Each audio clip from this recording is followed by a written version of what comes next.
Good morning and welcome to the second virtual AAUW California annual meeting.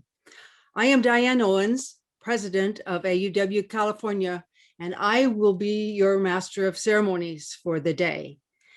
And with that, I will call the meeting to order of the April 17th, 2021 AAUW California annual meeting at 9 something, right? 9:36,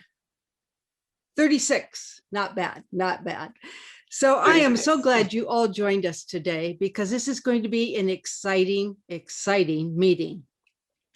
I want you all to remember that since we're doing this virtually, there are a lot of moving parts. So if there's a little glitch someplace, just say, oh, okay, that's what happened. But anyway, we're hoping there are no glitches, but I'm just warning you ahead of time that we're showing a lot of videos and doing a lot of exciting things today, things we haven't tried before. So we hope that you will enjoy it.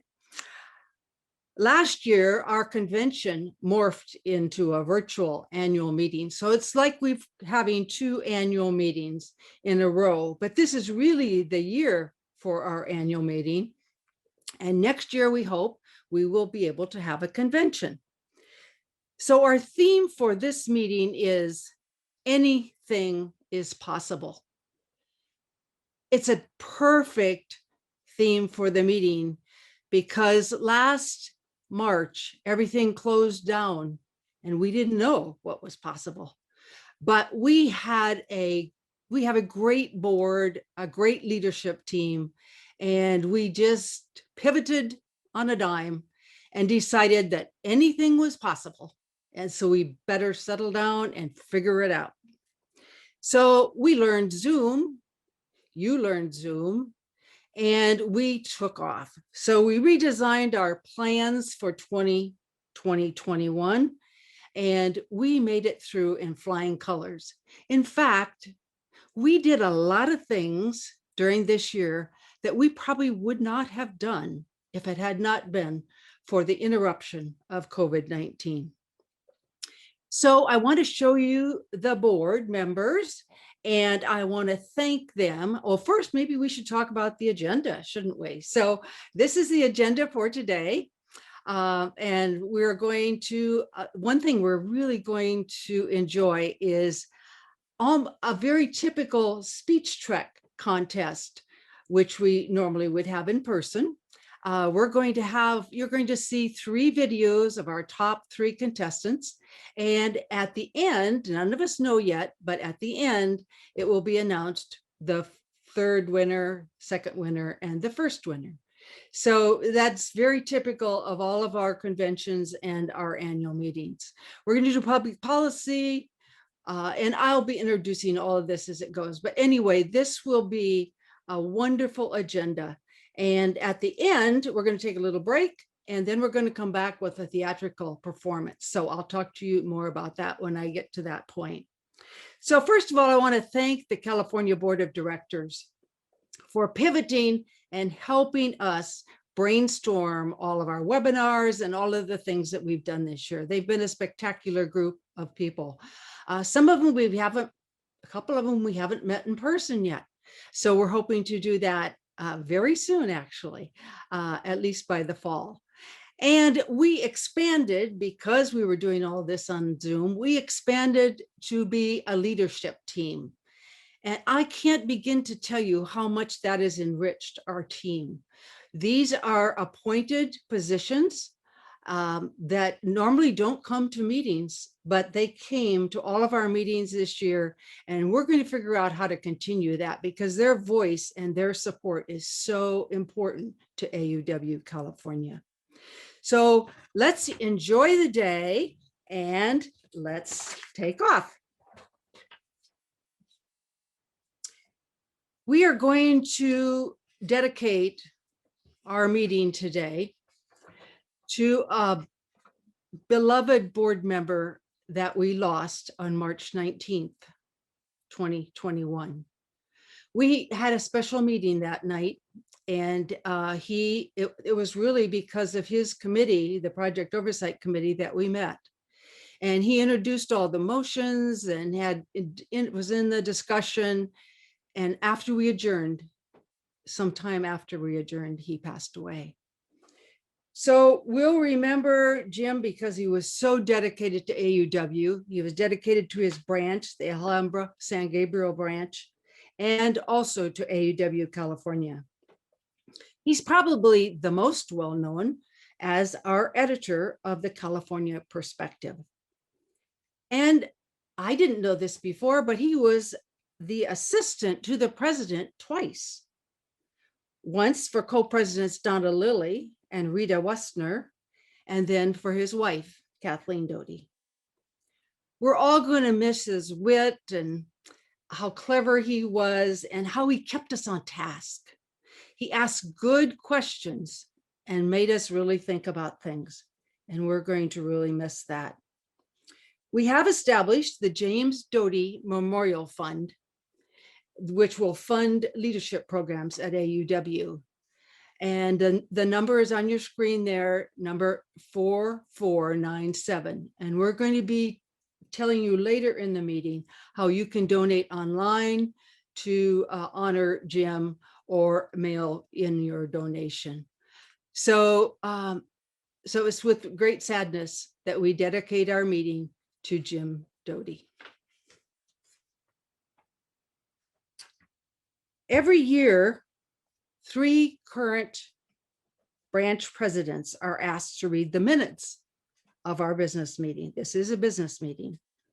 So this year, I have appointed Lee Battershell from Citrus Heights American River branch, more commonly known as the CHAR branch for Citrus Heights American River. I've appointed Linda Baker from the Atascadero branch and Jane Niemeyer from the San Diego branch. They will read the minutes after this meeting that have been taken by our board secretary, Lynn Batchelor, and they will let us know if they approve these minutes. So every year,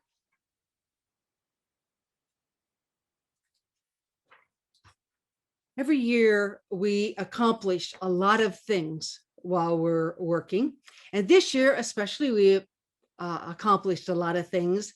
And instead of showing you 29 different slides of all of our accomplishments, we are going to show you a unique way of showing the board accomplishments for 2020, 2021. So take it away, Tracy and Sandy.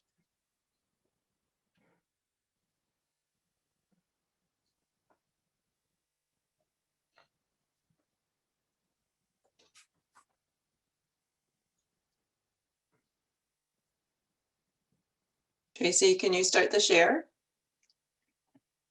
Yes, I'm doing that.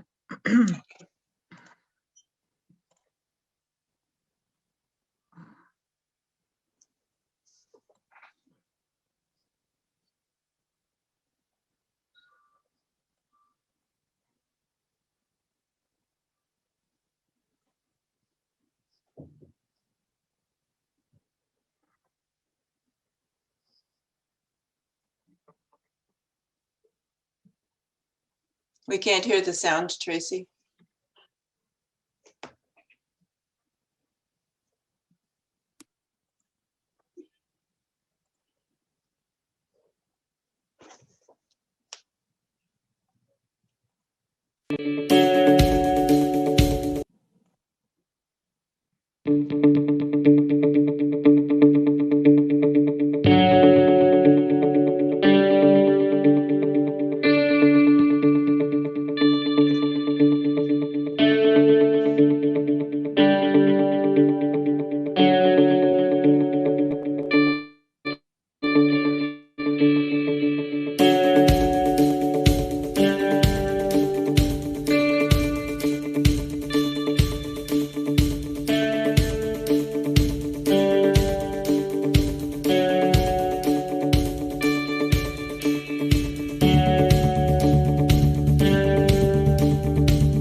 Great. Okay. Thank you, Sandy, for designing that fantastic rendition of all the things that we've accomplished this year. And thank you, Tracy, who has greater bandwidth down in Orange County. Thank you for showing the doodly. This is the first ever doodly that's been seen by AUW members in California at our annual meeting, at least, right? So, and I think that was so much more fun than viewing 29 slides with 3 accomplishments on each. So I hope you all approve of us changing that, the way of showing that this year. So it's now my pleasure to introduce our Chief Financial Officer, Raleigh Wendorf. She is the steward of our budget and all things financial. So hi, Raleigh. Oh, there. We get the next slide, please. Well, good morning, everyone. I get to be the follow-up act after that incredible video. I'll try my best here to be a little bit interesting.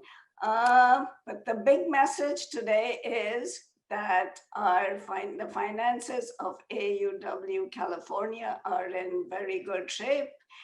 Diving into the numbers, we have over $129,000 in our checking account, which is a very healthy number for us at this time of the year. Last year at this time, it was $40,000 less than this. Investments are at nearly 415,000. I should note that these numbers are as of the 1st of April.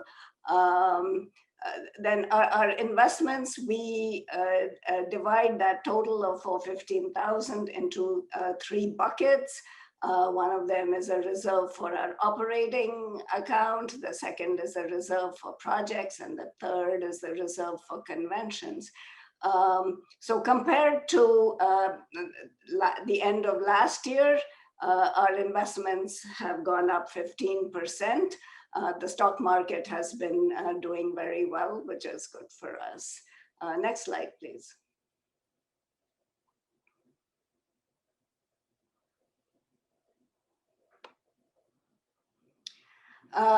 So this is about what comes in and what goes out. Our main source of income is membership dues. And we have over 172,000 of that. But compared to the budgeted amount, that represents a shortfall of $15,000. Each year, unfortunately, AUW membership declines, and so there is some shortfall. We are not alone in this because there is a similar shortfall at National AAUW as well. So of that total income so far, that is as of until April 1, we have spent nearly $95,000. So we have a significant amount still remaining for the rest of the year. So where does that money go? So of that amount, 29%, or nearly a third, goes to the upkeep of our office-related expenses. So the state that includes salary, the rent for part of the year, internet, we have a storage unit, so the rent for that, and workers' comp insurance, etc. Then another big area of expense is the public policy advocate. So that accounts for nearly half our expenses to date. So public policy is a very important part of what AAUW California does, and you'll be hearing a bit later in today's presentation about the great things going on there. And this year again, we have a marketing consultant, and so far we've paid for $5,000 to her. Each year we have a CPA do our annual financial review and also file our taxes. And so that is another nearly $6,500. Then there are expenses for software and website. So software such as this Zoom webinar, or other Zoom licenses, QuickBooks, MailChimp, etc., and then website hosting, some website development expenses, etc. So that's what goes into that. And then there's a bunch of miscellaneous expenses, including shipping and posting and postage and a host of others that I didn't wish to enumerate. So that is that.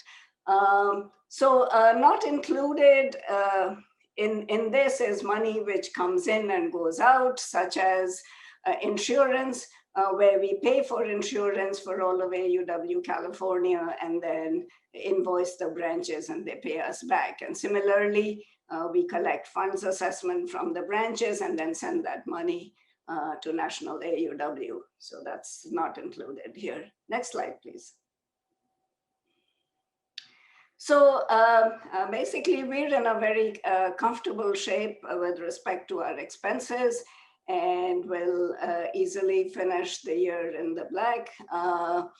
We have had, in this time of COVID and with going virtual has led to significant savings because all our board meetings have been on Zoom. Otherwise, 4 times a year, we meet at different locations. We pay airfare, hotels, meals, etc. Also events such as committee day are expensive, and that didn't happen in person this year.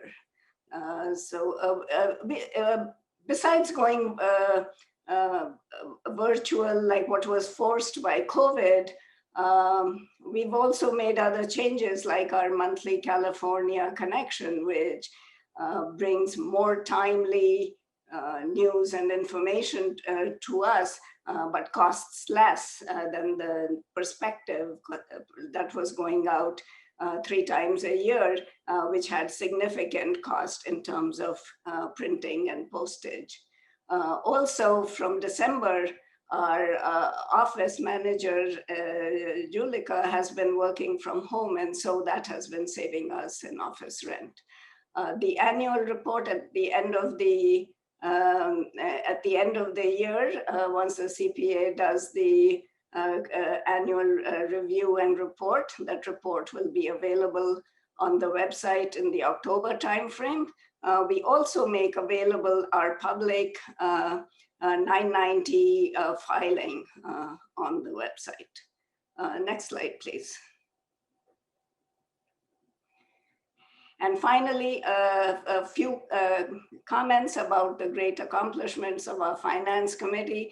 This year, the finance committee has been really busy and done a lot of things. So there's a new investment subcommittee has been formed to separate the concerns of investments from the operational side. National AUW has the same thing, 2 different committees for finance and investment, and we think that's a great idea. Kathy Ford heads that committee. We also changed our investments from to Ameriprise because our previous financial advisor was not being very responsive to our needs. And we've updated our investment policies with the help of Peggy Cavanis, who is also the chair of the finance and investment committees at National. We hired an attorney that specializes in issues related to nonprofit governance and taxes to consult on an as-needed basis. We did surveys for branch finance and IBC finance in the fall, and the results of those surveys are feeding into our activities this spring. So we will be holding a webinar on how to be a branch treasurer on the 7th of June, and we hope many of you will attend. We are also working with the IBCs to figure out ways of reporting taxes. And finally, there's a document's been created on the pros and cons of going 501c3, and that is being reviewed by our attorney and will be available very soon. So as you can see, we have been busy beavers, and that is the end of my report. Thank you.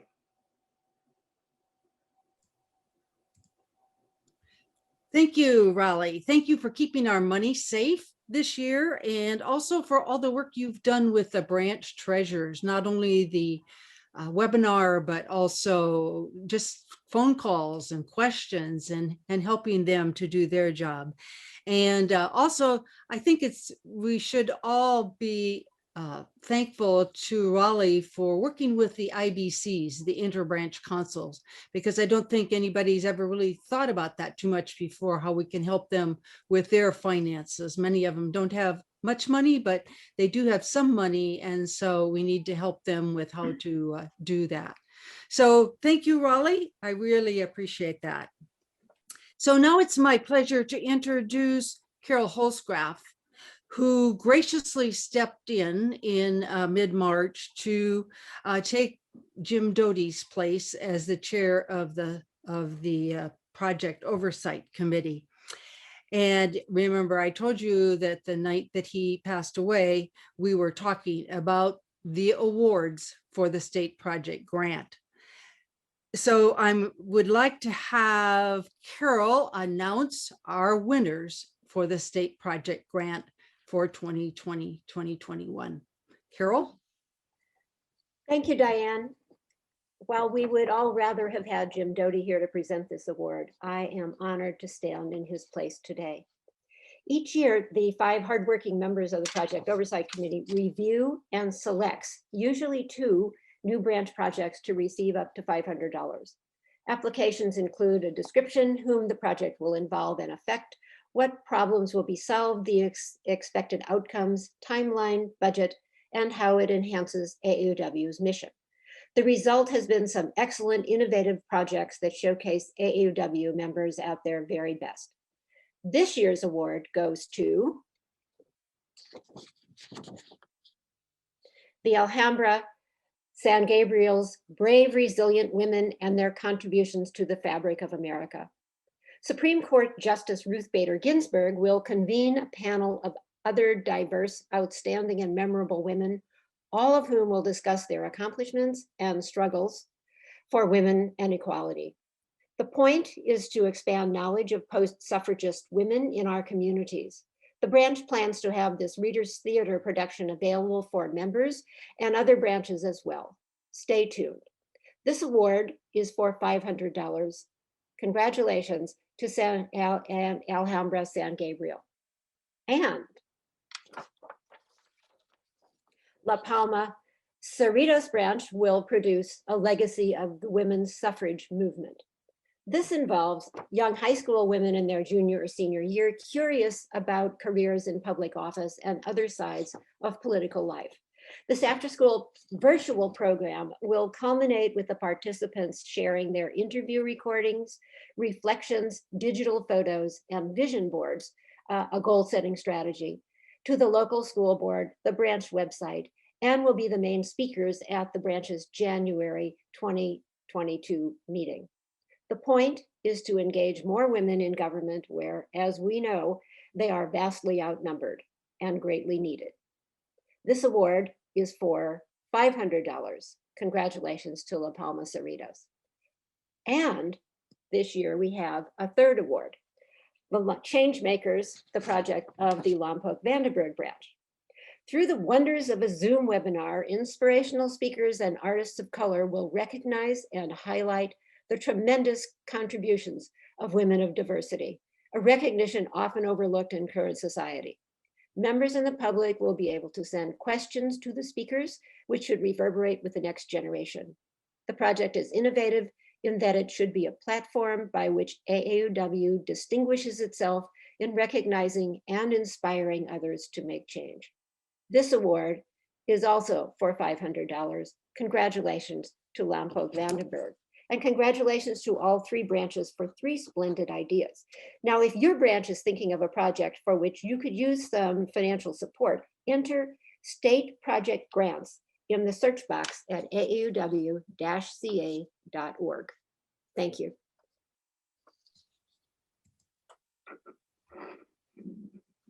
Thank you, Carol, for that really exciting news for 3 branches. And we'll be looking to see and waiting to see what happens with their projects and how they might go on to become new state projects. So thank you also, Carol, for stepping up to do this for Jim. And now it's my great pleasure to introduce Judy Cavan Brown, who will share the good news for our AUW fund this year. And she will also reveal the 2020 state named gift honoree. Judy? Good morning. Each year, the Fund Committee recognizes contributions made in an annual publication, which will be sent out with the first quarter fund report. It will also be available for viewing via the AAUW California website. Today, we'll share 3 items from the publication. Next slide, please. First, we share the top 10 branches per capita in giving. These branches have stepped up and done a wonderful job this year. This is determined by the total amount that they have given to fund based on the number of members in their branch. And as you can see, we have top number 1 is Marin, then Berkeley, Calaveras County, Hayward, Castro Valley, West Contra Costa, La Palma, Cerritos, San Diego, San Fernando Valley, Cabrillo, Diego, and Woodland. Next slide, please. We also have our top 10 branches based entirely on the amount given, with no other considerations taken into account. They are Marin, San Jose, Hayward, Castro Valley, Danville, Alamo, Walnut Creek, Morgan Hill, Roseville, South Placer, Long Beach, La Mesa, El Cajon, Sacramento, and Orinda, Moraga, Lafayette. Next slide, please. This year, the Fund Committee and the State Board of Directors set a target goal for total giving for the state of $500,000. Not only did we meet that, we surpassed it by over $18,000. I think that's pretty good for a year that was down in so many other ways. Next slide, please.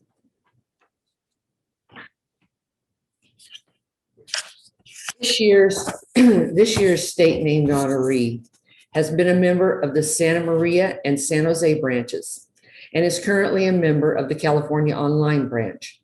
She has served AAUW diligently over the years in both state and local positions. At every turn, she asks the tough questions, anticipates possible problems, and does the hard work to find workable solutions. She has served AAUW extraordinarily well at every level. The ripple effect of her work is impossible to truly measure, but her impact on promoting AAUW's mission has been immense. And I can personally tell you that if you are ever stuck in an airport waiting for a plane, you couldn't ask for a better companion. It is both my privilege and pleasure to announce that this year's state named honoree is Harriet Tower. Harriet, thank you for your service.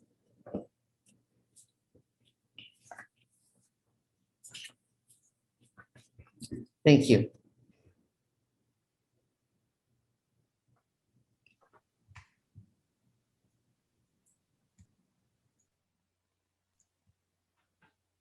Thank you, Judy, for all that good news. That's great.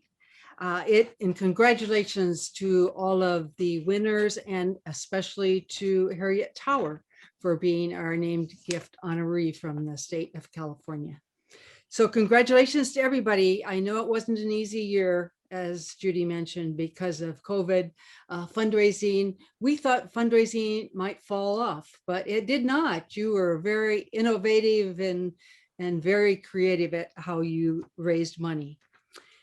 And now for one of the exciting parts of our meeting that you've all been waiting for, our speech trek contest. And I want to tell you again how much I love that new logo. That is really great. And I'm going to introduce Marlene Kane, who is our speech trek coordinator, and she's going to tell us about the contest and introduce one of our 3 finalists for this year. So take it away, Marlene. Thank you, Diane. You know, you can be a great communicator without being a great leader, but it's very difficult to be a great leader without being a great communicator.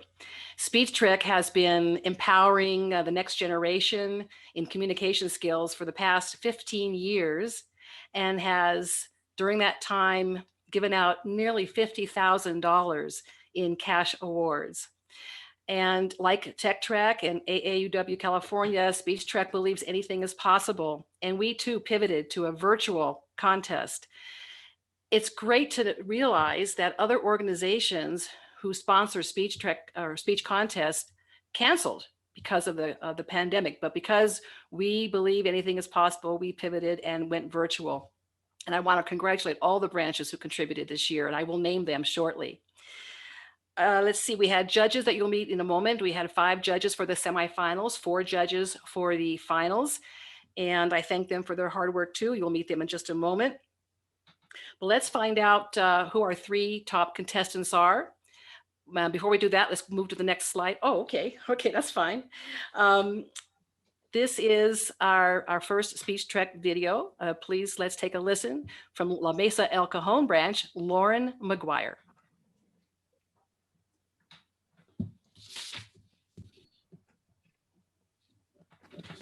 Many terrifying stereotypes exist about the dangers of social media to women and girls, becoming consumed with impossible beauty standards, growing detached from real life, developing insecurities about their appearance, or experiencing changes in personality. While these things can be true, they can deter women from an excellent resource. Around the world, women use social media to break down barriers by empowering each other, promoting their businesses, and participating in protests and global movements. Traditional media, television, and magazines often lack positive female representation, instead promoting unhealthy body images or limited diversity among race and body type. On social media, it's easy to find empowering content like that of Oxford graduate and business owner Grace Beverly, who encourages women to chase their entrepreneurial dreams while being more eco-friendly, or writer and yoga instructor Jessamine Stanley, who promotes body positivity and self-care through yoga and meditation. Various social media trends exist to empower women. #challenge accepted, where women post black and white photos of themselves and nominate other women to do the same, to show women supporting women. #he for she, started by Emma Watson and the United Nations Women, where men take photos holding signs reading he for she to show solidarity in fighting the gender gap. As demonstrated for numerous movements, social media can be used to combat gender inequality and empower women. In her TED Talk, mass media specialist Johanna Blakey states, "Social networks imply the end of gender divisions, since they will be able to dismantle the degrading stereotypes that currently appear in traditional ads that distort the image of women." Women are also breaking down barriers by using social media to do business. For example, in Sudan, it's not socially acceptable for women to pursue careers once they are married and have children. But with the help of Facebook Marketplace, many women are selling cosmetics, clothing, and traditional fashion accessories from inside their homes. On the website The Conversation, Beth Daly explains online trade through social media means women can combine work with family, business, and fun. It creates opportunities for them to distract themselves from some of the constraints they face as housewives, while also being more actively engaged in city life in general. This shows how women can use social media to make money while peacefully breaking down gender standards that limit them. A study by the U.S. Chamber of Commerce found that the pandemic has disproportionately affected the health of women-owned businesses. So it's clear why many would turn to a new route of doing business via social media. Co-founders of fitness brand Tone It Up, Katrina Scott and Karina Dawn, have used social media to keep their business afloat when gyms and fitness studios had to close. They live stream workouts and yoga sessions over Instagram, which has helped to grow their business while also providing a great resource for other women. Some industries centered on group gatherings, such as weddings, have been especially affected by the pandemic.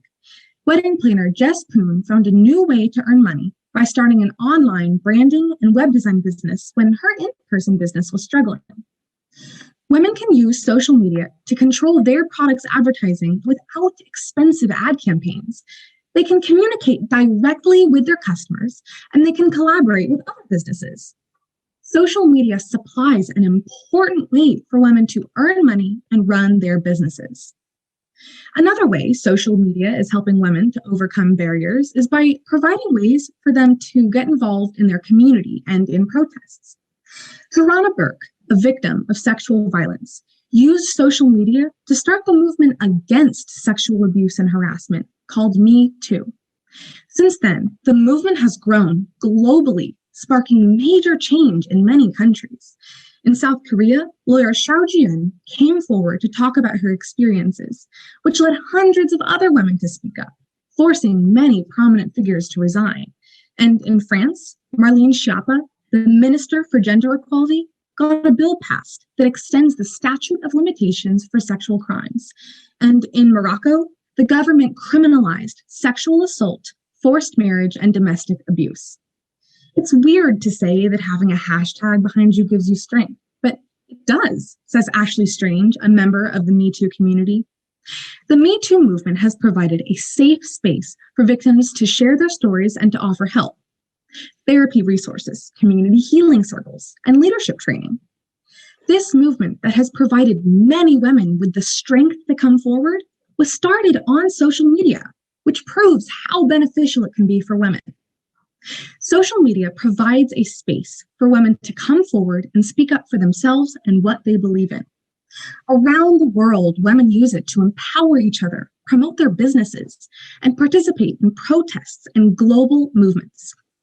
Social media is a powerful tool in breaking down barriers for women, and when used for good, can help us enact lasting change.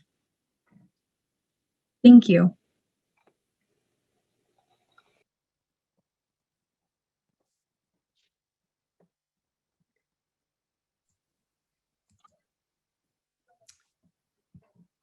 Thank you, Marlene, and thank you, Lauren, for a very inspiring speech.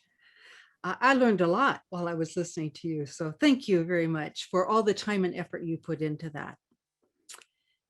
And now I want to introduce our public policy program. Our public policy program is an exciting part of AUW California. At least it is for me, and I know many, many others who follow public policy closely. And even in this year of COVID, we've picked up the pace and we're stepping out to influence our legislators in California. And heading up this endeavor is Kathy Harper and Sue Miller, who are our co-chairs of the Public Policy Committee. And I also want to commend the Public Policy Committee for all the work that they have done this year. I've been to several of their meetings, and they are really a hardworking group and with great results. So, Sue, take it away.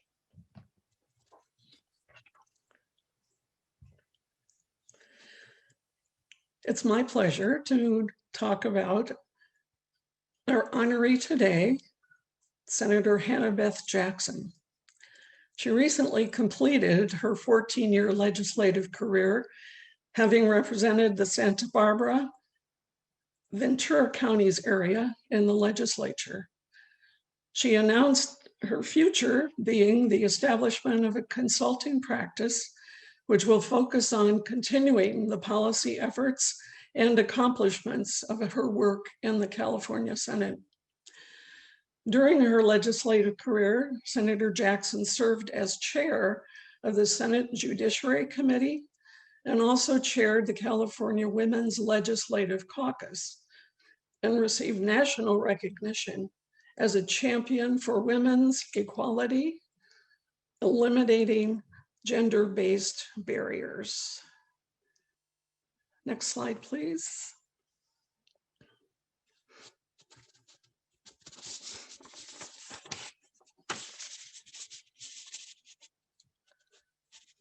Next slide, please. Thanks. She authored the California Fair Pay Act. This was the strongest equal pay law in the country. And there were subsequent bills that further clarified and strengthened the law. This photo is from the signing of SB 358, which took place in 2015. I was delighted to be there, along with Kathleen and Jim Dodie. Kathleen was the AAUW California president at that time. Senator Jackson is very proud of Senate Bill 826, which she authored, the first law in the nation that requires publicly held corporations to include women on their boards of directors. She is a joint author of legislation that created the nation's first affirmative consent standard. Yes means yes, for the state's college and university campuses. In response to the Me Too movement, she authored significant legislation to prevent and respond to sexual harassment. Senator Jackson also authored legislation to ensure victim-centered processes for responding to sexual harassment and assault on college campuses.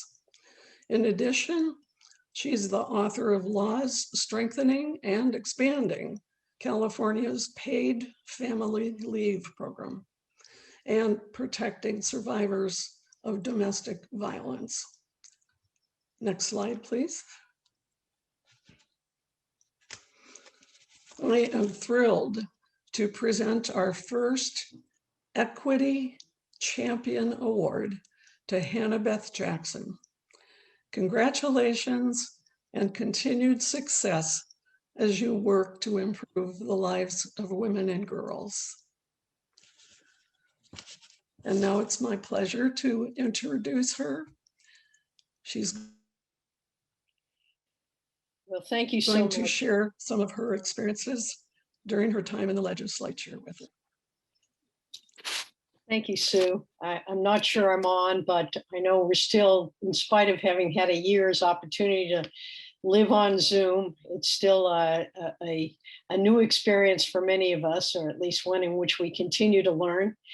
And continuing to learn, of course, is very important for all of us. And I just want to tell you how honored I am to be receiving this award and to be with you today. I note there are about 340 people on this Zoom, which is extraordinarily impressive. The only thing it's missing is the breakfast beforehand. So I had to make my own bagel and cream cheese, and instead of being able to share and laugh and join in congratulating AAUW for its extraordinary work this year in this very difficult time, and having worked with you over the past many years on issues that you indicated in the introduction. Some of the things that I was honored to accomplish and able to accomplish during my time in the legislature were things that actually AAUW was front and center by my side, fighting hard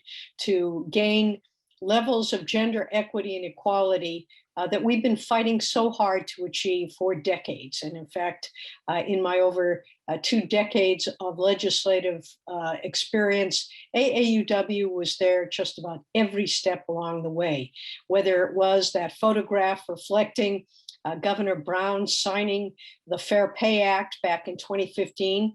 It was a bill at that time which was the strongest equal pay bill in the country. It has proved to be the template being used by 42 other states to try to achieve that level of equality of opportunity in the workplace. As was noted, we've tightened it a bit. We keep pushing for greater equity. We know certainly that our sisters of color are way behind, that white women are making now about 84 to 88 cents for every dollar a white man makes, but our sisters of color, African-American women, 64 cents, Latinas making about 44 cents for every dollar. So obviously there's still work to do. But we did open that door together with the help of AAUW, certainly working on Title IX, another one of my passions, whether it's creating greater equality of opportunity in education, whether it's protecting women from sexual assault on campus, something that is a severe problem. And frankly, we've noted this year, the increase in domestic violence has gone way up as a result of a number of factors, certainly being in confined space 24 hours a day has not helped the situation. And AAUW, when it has come to issues of domestic violence, has been a champion. Also the Title IX, as I mentioned, and certainly issues about paid family and medical leave.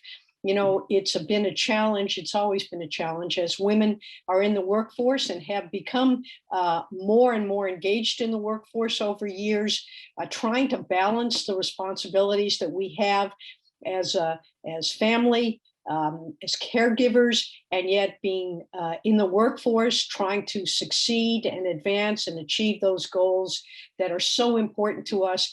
The balancing of work and family has always been difficult, but in this pandemic world, it has been even more acute. And we've seen women leaving the workforce in record numbers. And in fact, the number of women in the workforce today is lower than it's been since the mid-1980s. So we have a lot of work to do.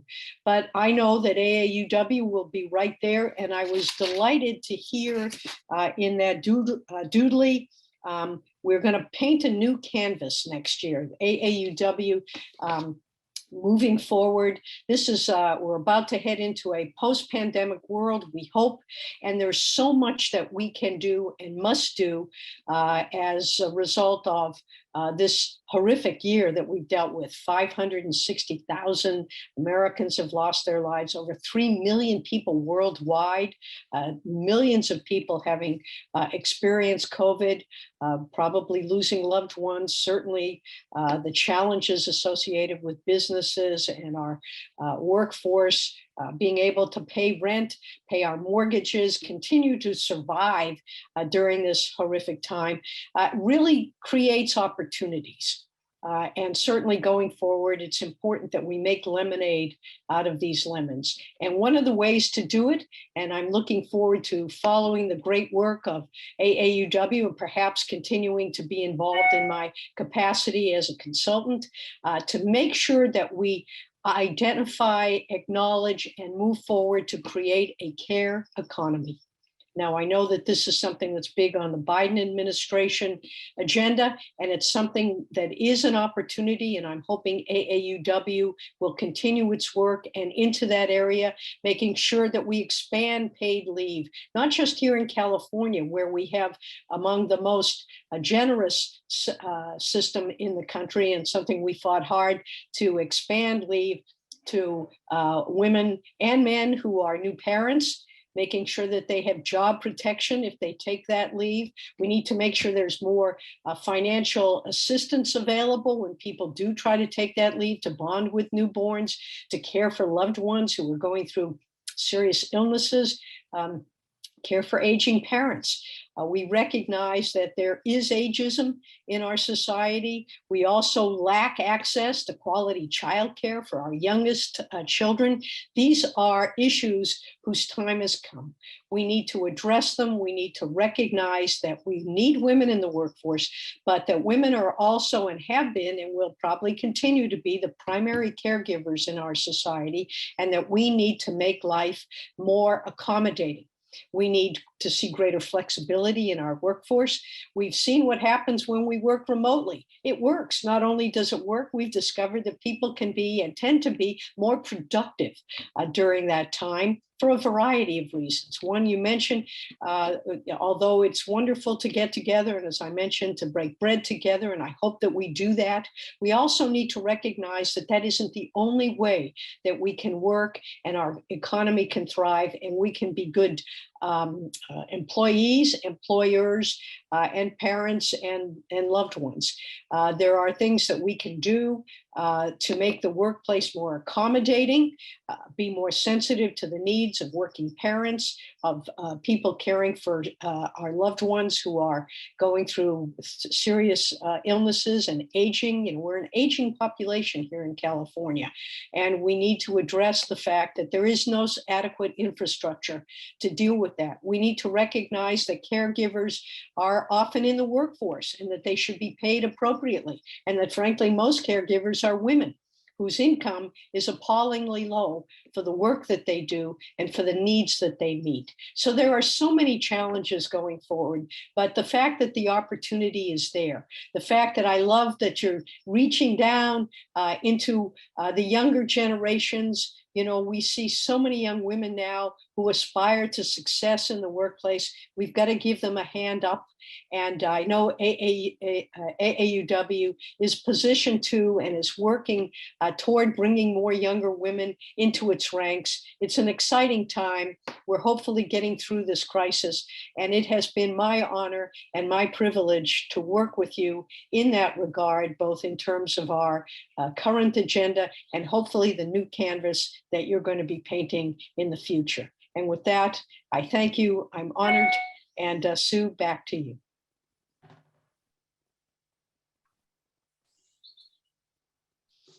Thank you so much, Senator Jackson. Now it's my pleasure to introduce my colleague, my co-chair, Kathy Harper, who will tell you more about our public policy plan. Good morning, everyone. Thank you so much, Senator Jackson, for those inspiring words, and how lucky we have been in AAUW California to have such a champion of equity working along by our side for so many years. And Senator Jackson talked about the challenges ahead regarding our goal to achieve gender equity. And what a perfect segue into a great announcement, a thrilling announcement I have to make that regarding some news that just came out yesterday that has sort of changed the beginning of my presentation here in a very good way. I want to let you all know, if you haven't heard, that the Paycheck Fairness Act passed the House yesterday, and it's on its way to the Senate. As the president said in his congratulatory speech, closing the gender pay gap is more than just an economic imperative. It is a moral imperative as well. I want to thank all of you out there who responded to the 2-minute activist call. And I urge everyone to do so again. You're going to get another nudge for this when the Senate vote is up. So please make sure that you stay tuned and that you weigh in on that. All right, back to AAUW California business. I'm going to give you just a couple of updates on what we've been up to. As Diane acknowledged, we are a hardworking committee, and I want to say how honored I am to be able to work alongside Sue as co-chair, and as well with our entire public policy committee team. We have 12 members on the team from branches throughout California. We have been working on a lot of different things this year, and I want to share with you some of the projects that we have been working on to improve the lives of women and girls in California. First, I want to talk about the revisions we are proposing to our public policy procedures. I don't know if you can all see this, but this may look familiar to you. This is what I'm talking about. It's our public policy priorities brochure that we publish every 2 years. I'm going to talk about public policy priorities several times, and so I'm going to shorthand it to PPP because that's really hard to keep saying over and over again. So if we could go to the next slide. I want to just preface this by saying the PPPs are policy directives that are established to guide our members, inform our legislative agenda, and to serve our mission. Every 2 years, we reassess the PPPs to determine if updates are needed to be made in light of an ever-changing cultural and legislative landscape. Members are invited and encouraged to make suggestions through a statewide survey, which we conducted just this last November. So that was the first step over here on the left. The membership was surveyed. We received 640 responses. It was a terrific turnout. I want to thank each of you out there who participated. Of those responses, an average of about 612, or about 95%, stated that they were very happy with the PPPs as they currently existed. There were some really good suggestions for modifications from the other 5%, however, and our committee met in January to review these suggestions. After we decided on the changes that we wanted to see made, Sue and I presented the committee's recommendations to the board in February, and the board voted to accept our recommendations. The last step is now to have membership vote on them when voting opens on April 16th. Sandy, can you go back to the last slide? So I'm not going to go through all of the changes. You can find them, and I urge you, please check them out before you vote. They're on the website under nominations and elections. I just want to point out 3 major things that you will be looking for. So these were, again, from our member suggestions. We had quite a number of people who suggested that we streamline the language and eliminate duplication, which we agreed with and did. We also revised the introduction to the PPPs to refocus their purpose. And then we had a lot of comments asking us to include something on climate change, which we felt was a little outside. It was a little too broad for our mission. However, we did recognize that environmental justice was within our wheelhouse. So we added some language around environmental justice, and of course, a lot of comments about racial justice. We added language to address that as well. And we also, and I forgot to put it on here, we also added language to address voting, enforcing voting rights.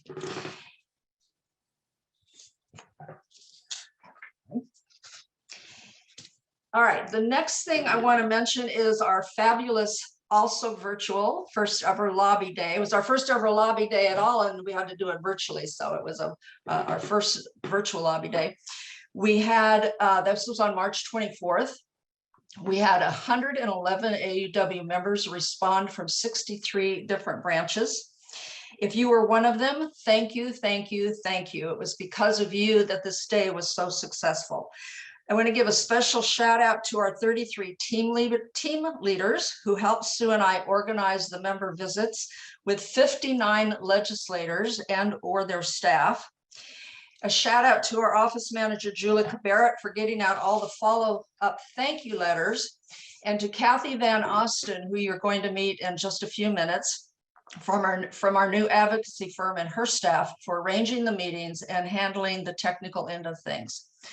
From all accounts, this was a great day.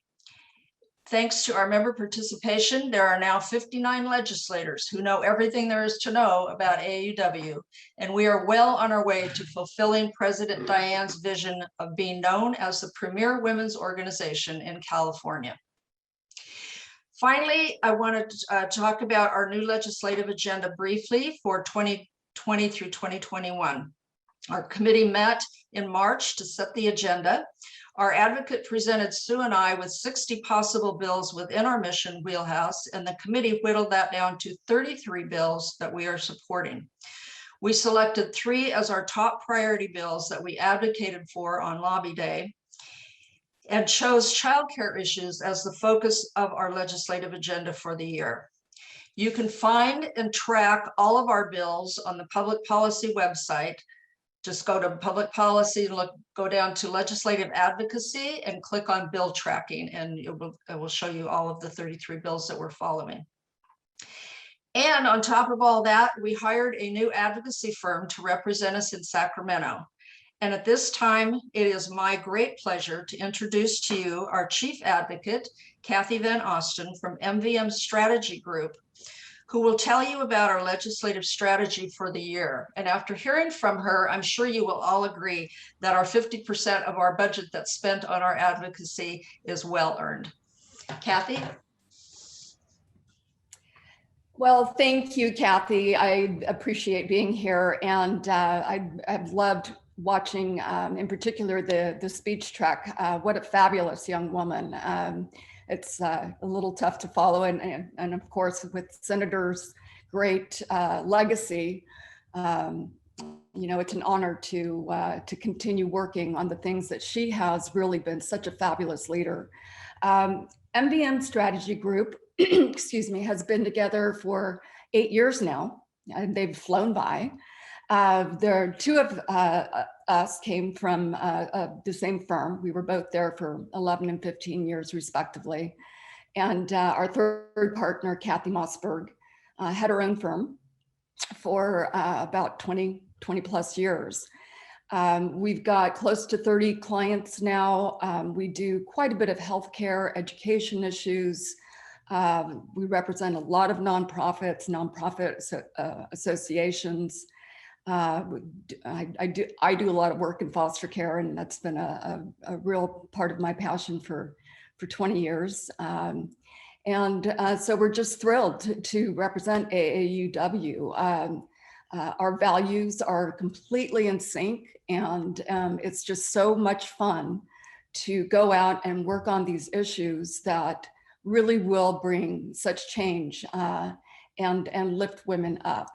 So next slide, please.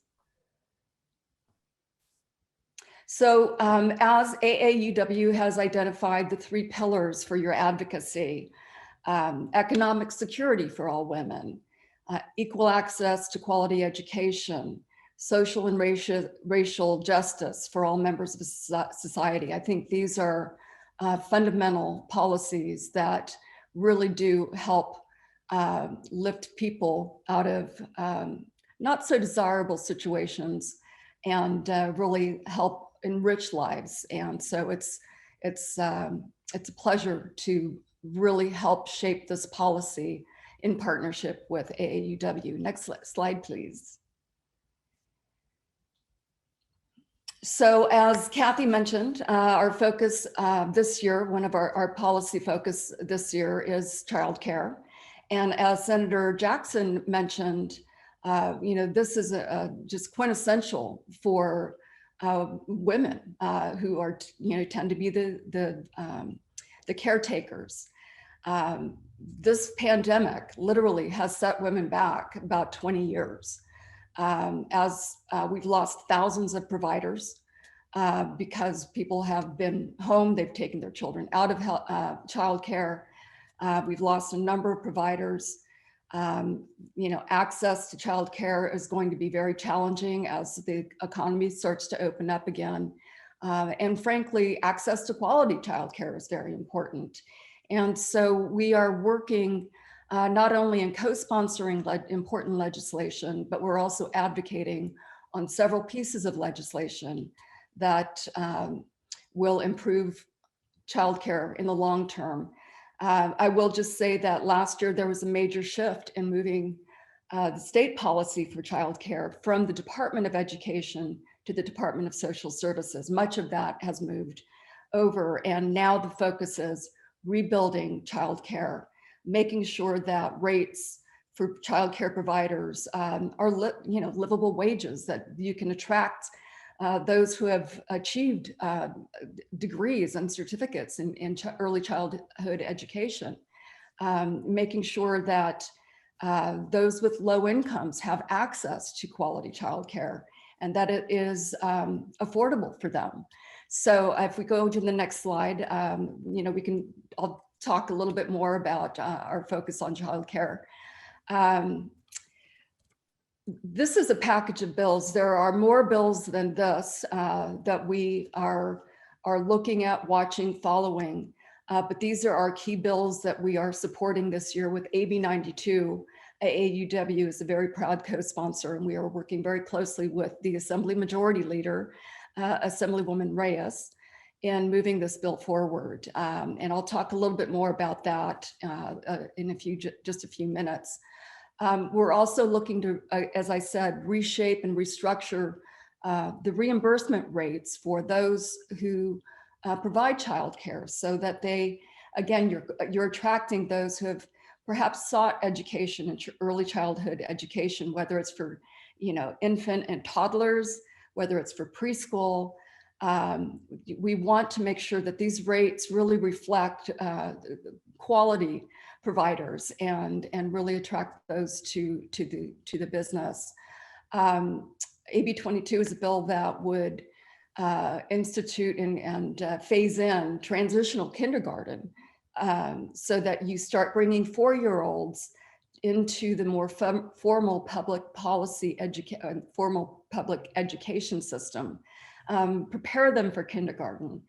SB 70 actually makes kindergarten mandatory. I didn't know until this year that kindergarten wasn't mandatory in California. It's a little stunning to me, but you do have children coming into first grade who have never had any structural education.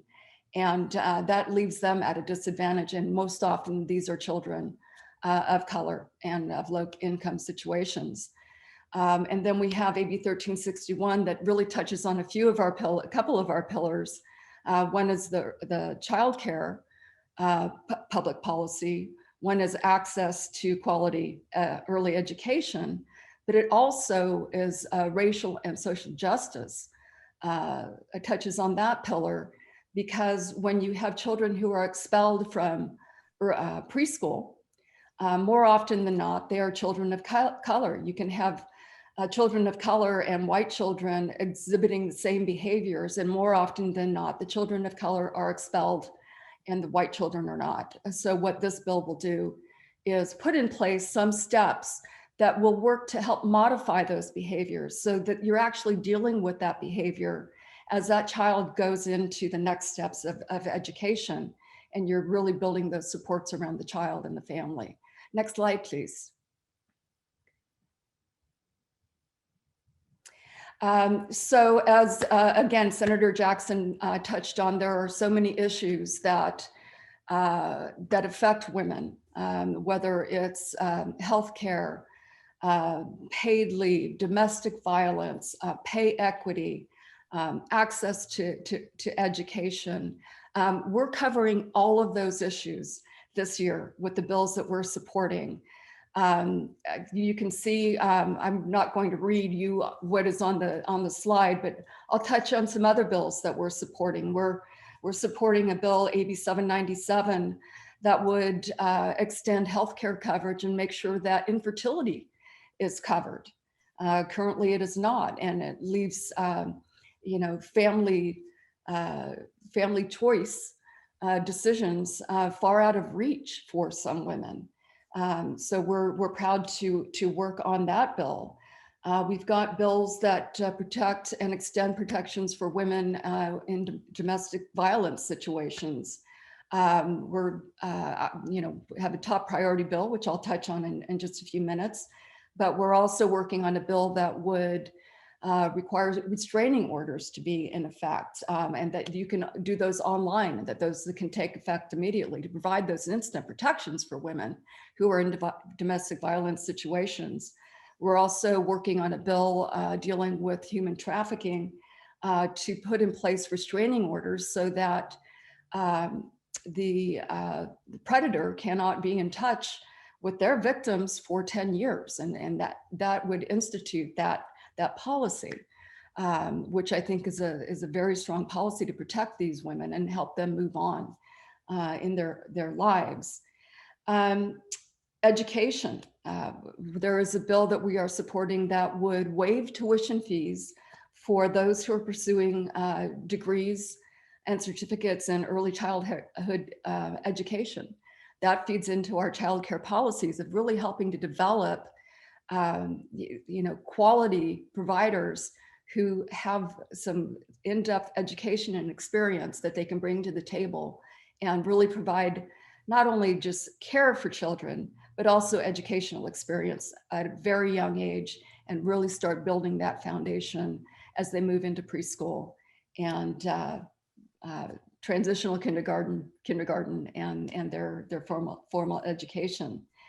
We're working on youth workforce access bills, pay equity, always a big issue, as you know, as Senator touched on. There is a bill that would set up basically a structure where pay equity is defined and studied at the state level for state workers to determine if there is gender equity pay and where there are those imbalances, to determine where there are racial differences in terms of pay, and identify where those biases lay so that we can build that foundation to fundamentally change the state practice. We can ask businesses to do this, but the state needs to do it as well. So we're proud to support that bill.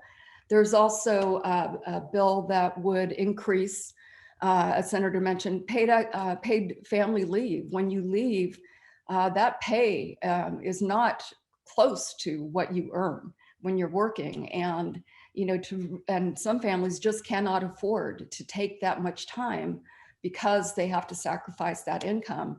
Lorena Gonzalez has a bill that would increase that paid leave scale to 90% of wages so that you can afford to bond with that new infant, or take care of family when you need to do that. So I'll move on. Well, there's one more bill that I want to touch on that we're very excited about, which was SB 93. Actually, it was AB 1074. It was a bill dealing with paid leave the requirement to rehire those who have been laid off in the hospitality industry. Many of these people have really been at the front and center of the economic hit during the pandemic. And what is happening is some companies are not hiring those that were laid off, that have spent years or even decades building their loyalty with the company and increasing their wages accordingly. They're hiring new hires who don't have the experience so that they can pay the lower wages and save money. And it leaves so many women in particular stranded and without jobs. So that bill, AB 1074, was just amended into a budget bill. It was passed this week by the legislature into SB 93 and was on the governor's desk by Friday, and he signed it yesterday. So we're very thrilled about that. And I think that will make a big difference to a lot of women in the coming months. Next slide, please. So we talked about our bill priorities. AB 92 is a bill that is one of the main, it's a key bill in the child care package this year. It is supported by the Women's Caucus. And it deals with subsidized child care. Right now, the state does provide subsidized child care for low-income, very low-income families. There's a family fee structure where families do pay into that system as well. But the way it is structured it now, every time a family or a single parent gets any increase in their pay, that family fee goes up. And so most, if not all of that pay increase then goes into their family fee structure. So it makes it almost impossible to ever get ahead and be able to afford more than even some of the basic family needs. So AB 92, again, is carried by Assembly Majority Leader Eloise Reyes. We are thrilled to be working on this. I've been doing tons of meetings over the past few weeks. It's a double referred to Human Services Committee and to the Education Committee. So we're up Wednesday in Human Services and the following Wednesday in Education Committee. So the bill will do two things. One, it waives family fees for a year. We have $4 billion coming down from the federal government just in this 1 year in the pandemic relief. And so we're looking for a small portion of this. We've estimated the cost to be about $125 million to waive these family fees up through October 31st of 2022. This will provide immediate relief for these families. They don't have to apply for anything. They don't have to stand in line. There's no red tape. It's immediate relief. And it will give them an opportunity to be able to save, get ahead, pay off some debt, just give them some flexibility. And during that time, we'll also be working to restructure the family fee schedule so that it is more equitable and more reasonable for these families. So it's actually affordable based on their income. There's a woman just last week that one of our other co-sponsors of the bill met with, and the woman had to make a choice between paying her rent or paying her childcare family fee, and she paid her family fee so that she could continue working. I mean, these are the choices these families and these single parents are having to make. So this bill will make a huge difference, and I'm thrilled to be working on it. Next slide, please. So SB 62 is a bill that was actually introduced last year. It was a different bill by Senator Durazo. She's out of LA. And this is a bill that works to protect garment workers. It's what we consider wage theft. These women are paid, well, let me back up a little bit. This is an issue that was dealt with about 20 years ago. And some of the industry has found loopholes in the law to continue paying these women by the piece, really resulting in wages where they're earning $5 an hour, maybe $6 if they're lucky, but the average is about $5.15. It's obscene. So this bill was hung up at the end of session. It was one of the victims of parliamentary procedures that delayed bills getting taken up. So this bill has been moving. It's gone through 2 committees already, the Judiciary Committee and the Labor and Employment Committee. We are proud to be working on this. This is one of our top priorities. And again, we have been doing a lot of meetings trying to get this bill support, which I'm happy to report that there is a lot of support for this measure in the legislature. Next slide, please. So the next bill, we're going to go back to family fees. I apologize. Yeah, there we go. Thank you. Threw me off for a second. SB 373 is another priority bill. And this is a bill that really speaks to a more subtle form of abuse for women, for the elderly, for foster children.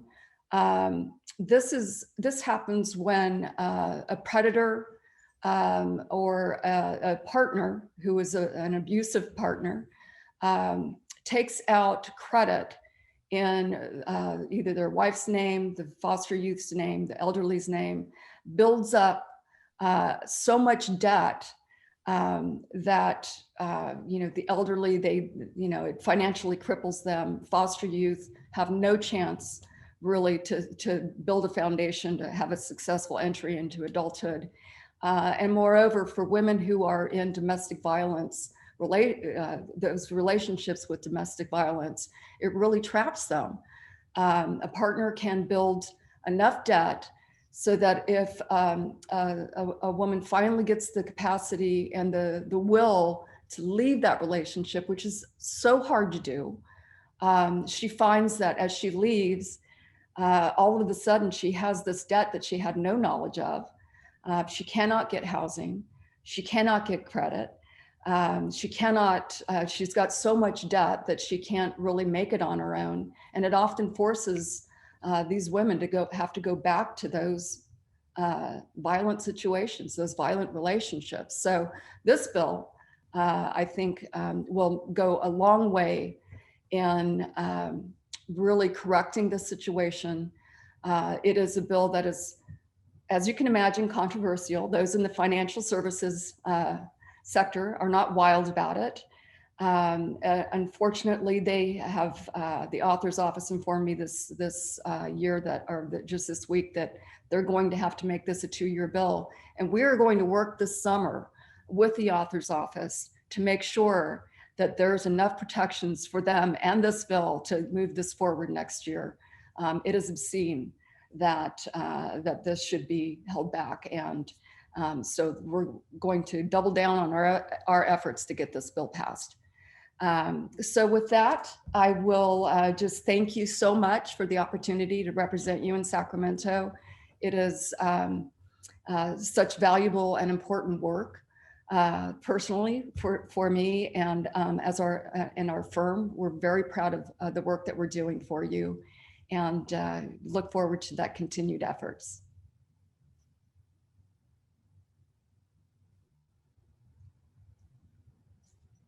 Thank you very much, very much. Thank you for enlightening us about the bills. And we want you, Kathy Van Osten, to know that we're very proud to have you working for us and with us in Sacramento. I also want to thank Kathy Harper and Sue Miller for all of their work this year. They have really, as I said in the beginning, they have really stepped up, and we are doing so much, which makes me really happy. And I am so glad that we could hear from Hannah Beth Jackson today. Probably some of you know she's actually was my assemblywoman and also my senator. And so I'm especially proud that we have honored her with the first Equity Champion Award. Hopefully there'll be a second, but you are the first, Hannah Beth. Congratulations. And now, Marlene, would you please introduce our second speech track participant? I would be happy to.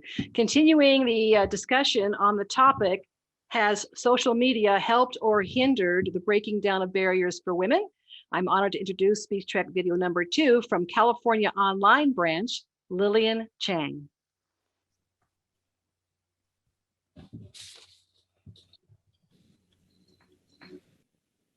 Social media. It's okay if you still don't know how to subtweet, because neither do I. And it's okay if you spend hours on your feed scrolling through and obsessing over adorable puppy pics, because I certainly do. And no judgment, it's okay if you dislike social media.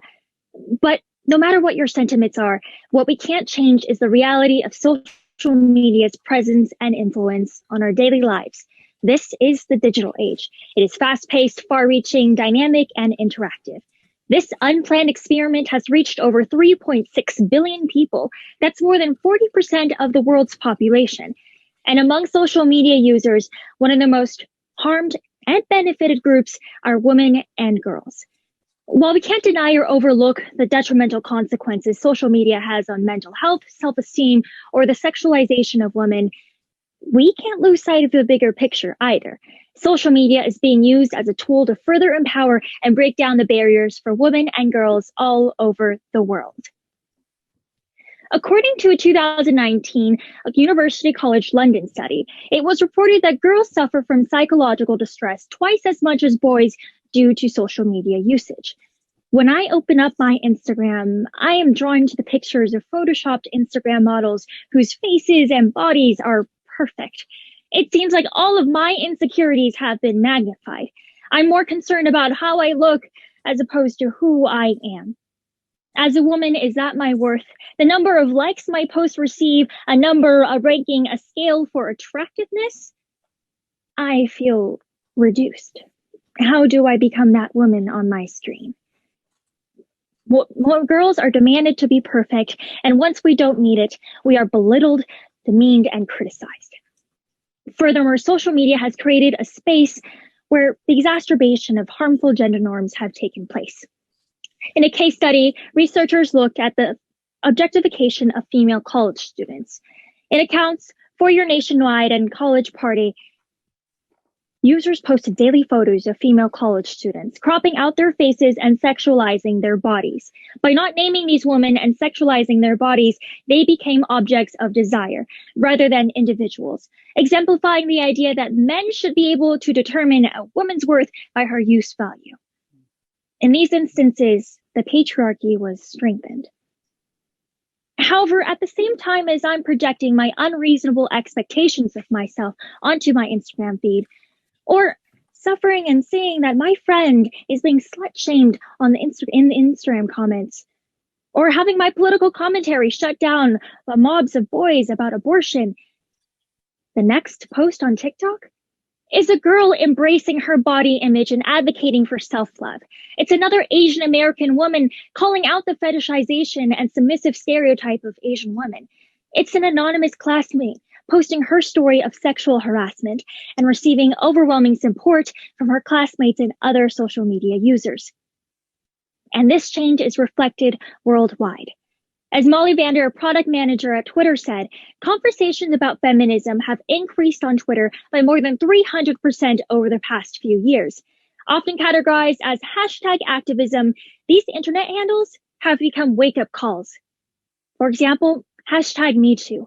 For years, nobody did anything, and nobody wanted to listen to the victims' stories. But finally, justice came, and a total of 201 men were effectively canceled for sexually harassing and assaulting women. These men will never be able to exploit their powers again, and thank God for that.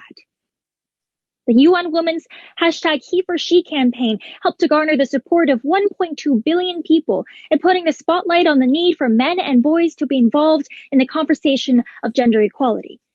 In Delhi, India in 2012, after the gang rape of a young woman, the Delhi gang rape hashtag helped to shed light on gender violence in India. Not only did the hashtag campaign help to support mass mobilized protests, but it also led the government to implement anti-rape provisions in their criminal code. So although social media can result in consequences of mental health severities, and as well as enforce harmful gender norms, in the grander scheme of things, worldwide, social media activism has helped break down the glass ceilings and glass walls for women and girls. And this is said while acknowledging that social media activism may never fully replace the power of protests and peaceful rallies. But what social media can do is give a voice to those who are otherwise voiceless. It's a platform to amplify a woman's voice. It's a platform to incite conversation on and offline. It's a platform to educate others, and it's a platform to raise awareness. The more people that know that 38% of women suffer from some type of discrimination in the workplace due to their gender, the more that people know that American women earn 69 cents to every dollar their male counterpart earns, the more people feel empowered to take action. There is an understanding and sense of unity established. This can then pave the way for policy change that can effectively obliterate the barriers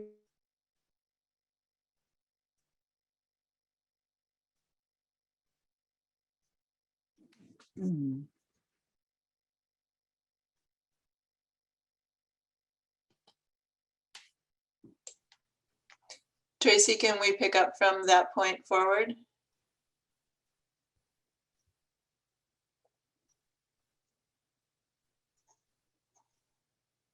Tracy? Okay, I seem to have lost Tracy. It looks like Tracy has been removed from the meeting. It looks like maybe she lost connection. So let us work on that. And Diane, let's see, I'm sharing Lillian's picture again. Can you see us? Okay, we'll work on that during the break and see if we can't adjust that. See if we can bring that back. Yes, what a great speech that was. And I know she wasn't quite done, so hopefully we can pick it up again.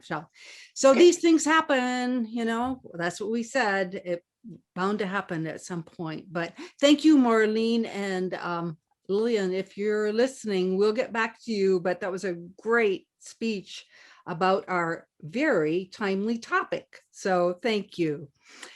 So this year, we're going to move on with this, which also involves Sandy. So we'll see, this is going to be a lot of multitasking. This year, we decided to change our Program of the Year award to Activity of the Year award and recognize some of our branches who, even though we were in this COVID year, did some fantastic things. And we had many, many entries for this award, and there are only 2 awards. So we want to recognize those innovative branches that just went out there and conquered the world. And the busiest person in AUW California volunteered to take on this project, and that would be Sandy Gabe. So Sandy, take it away. Thanks, Diane. So let me tell you a little bit about the Activity of the Year Award. 2020 could have been a year where we closed the doors, rolled up the sidewalks, and took a break. The pandemic definitely threw a monkey wrench into a lot of activities that we usually do without even thinking. We have programs that we recycle every year that are interesting. A lot of them take place in person, and that was really stymied by the pandemic. So we were looking as a committee on how we could perhaps inspire and be inspired by new ideas and new approaches this year while still fulfilling our mission. I think I should advance my own slides. So we were looking for, we threw out the challenge, and we had 15 branches who responded with 18 different projects for us to consider. And as Diane mentioned, we are going to make 2 awards. We were looking for novel ideas and inspiring ideas, and boy, did we find them. So you can see here, we had a great response from branches. And we found ideas, we found that many of the branches are supplementing their STEM efforts. That was a favorite topic today. You'll notice many of these projects have a STEM theme to them. We also saw branches wrestling with addressing diversity and racism and implicit bias. Some wrote books, some read books, some hosted authors. And the activities were impressive and varied and gave the award committee quite a task to accomplish. We had over 100 pages of content to consider as we were looking at these activities. You can find all these activities on our website if you go at the top menu bar under programs and then look at mission-based programs near the bottom of the screen. There's an article on all of these activities, and you can contact the people who created them and who shared a short blurb with us so that you could be inspired. At this point, I would like to introduce 2 people who are going to share the background and details on their award. And first, I'm pleased to introduce Randy Fuel from the Fremont branch to share their project called A Step in the Right Direction. Good morning, everyone. I'm Randy from Fremont. We have 130 members. And in Fremont, we have a big homeless problem. So instead of our annual party that we have during the holidays, we planned a shoe drive benefiting the homeless. Homelessness impacts women, and without these new shoes, the women would be offered flip-flops or used shoes from the shelters. So we established a small committee. Didn't take very many of us, 2, 3, and we asked all our members to donate, and we asked the public to donate too. We replaced, let's see. So bottom line, this was a real feel-good project during the holidays. First, we identified members' homes, 2 members' homes where shoes could be dropped off, and we tracked the donors. We sometimes we couldn't because we just opened our door one day and found shoes on our front porch. So we updated our members on the shoe count every week. Our goal was 150, and we ultimately collected 171 new pairs of shoes. We encouraged the community to participate using a variety of channels, including we wrote press releases for the local paper, and for the free local paper, I might add. We posted on bulletin boards like the local hardware store. We wrote an article in our AAUW newsletter, the Twig, and we made sure when we took pictures to have the movers and shakers in the pictures, like the manager of the bank that helped us collect the shoes, or the staff from the city. And we sent, I sent these pictures to different entities that helped us. The city of Fremont actually has a weekly newspaper for the entire city, and they posted our picture with an article in their weekly online newsletter. So, oh, and we also used our AAUW instant banner. I don't see my picture showing, but in one of the pictures, I'm using the AAUW instant banner. So it was a very rewarding event. We had our partners really helped. We started out we wanted to target the Clean Start program that the city has. It's a program that has a van, and it goes around to different churches and different places in Fremont where the homeless can take showers and do their laundry. So that was our target for the shoes. So the city of Fremont collected the shoes. Well, we would collect them and then we would take them to the city. They researched and give us some information about the typical shoe size that people usually wear. So we targeted collecting shoes between the size of 7.5 to size 14 for men and size 5.5 to 11.5 for women. This was really helpful because everybody asked us, what size should we buy? So we partnered with Bank of the West to collect the shoes because we needed a public place for people to be able to drop off shoes besides our members' homes. So Bank of the West had a nice lobby, easy to get into. And we placed a big red box in there with information about our initiative. And the bank employees and the customers donated shoes too. And when the box got full, the bank would call us and say, come and pick it up. So every contact we made loved the idea and wanted to help.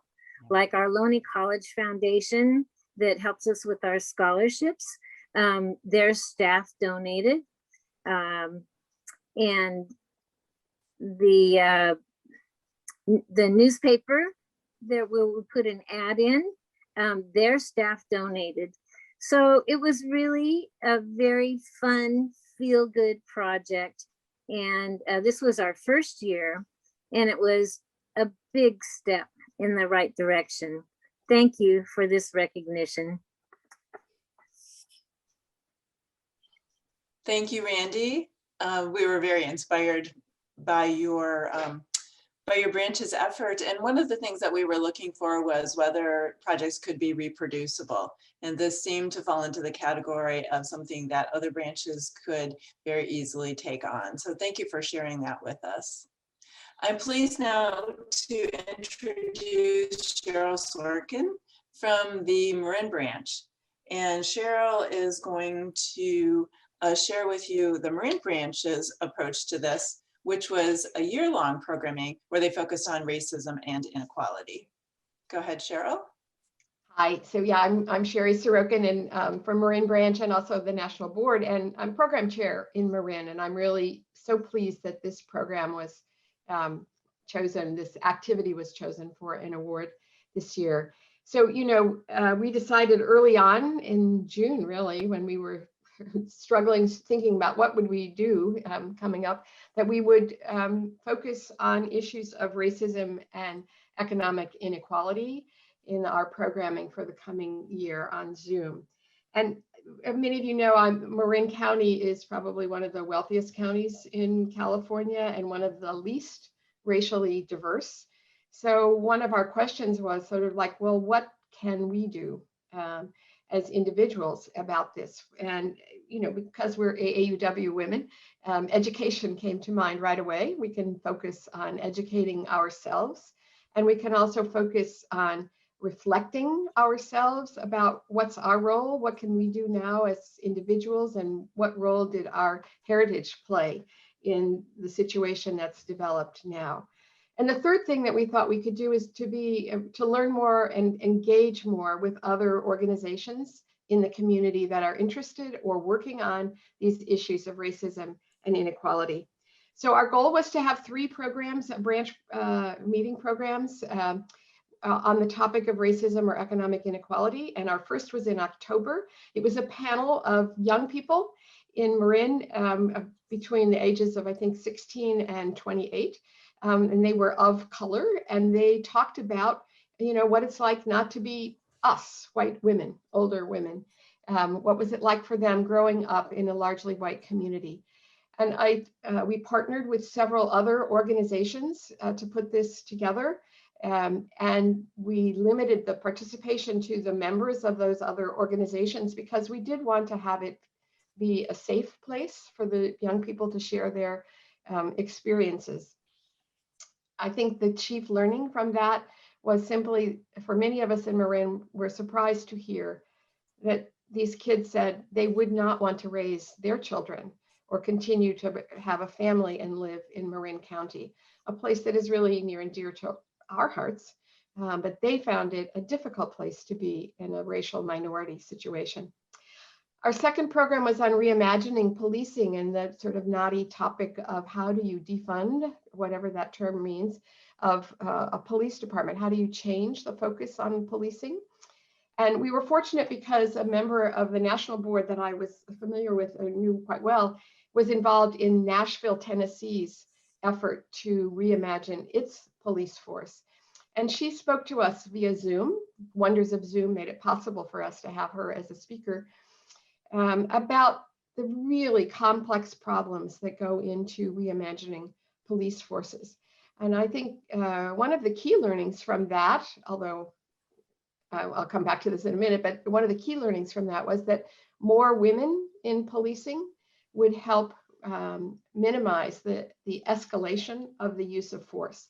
Now, of course, we recently just had a problem with that in a location in the Midwest where a woman police officer, I guess in Minnesota, mistook her gun for her taser. But overall, the more women there are in policing, the less escalation of force. And our third experience was a program with a partner that we co-sponsored. Dominican University offered this program on the leadership experiences of women of color in Marin County. And this brought home again how women, the gender discrimination is an issue that we all face in careers. And if you add to that racial discrimination or ethnic discrimination, the microaggressions just about triple. And it takes a lot of courage to continue, a lot of things to combat. So these were all really highly educational programs for us. And the other aspect of this program was that we did some self-reflection. So we posted on our website, and it's still there for anybody who wants to look at it, a list of curated resources on studying about racism and reflections on racism. And finally, at every meeting, not just these meetings on race, we had a presentation by a group in Marin, not AAUW, a different group, working on racism or economic inequality issues in Marin County. And here are copies of the names of the groups that have spoken so far. These are not necessarily obvious from their names what they do, but they all combat racism or economic inequality, and they had a chance to present their programming to our members, so our members knew about them and were able to either join with them or at least support them on their own. So that's the end of the program. Really, we will focus on it more going forward in our programming next year, expanding our opportunities to make people aware of the issues in Marin and how we as individuals can help with this national reckoning on racial inequality and the problems of economic inequality, particularly for women, that have surfaced in the pandemic. So thanks to thanks for this award to everybody who looked at our programming and gave us this award. I'm really proud of it. And I know my branches as well. So thanks very much.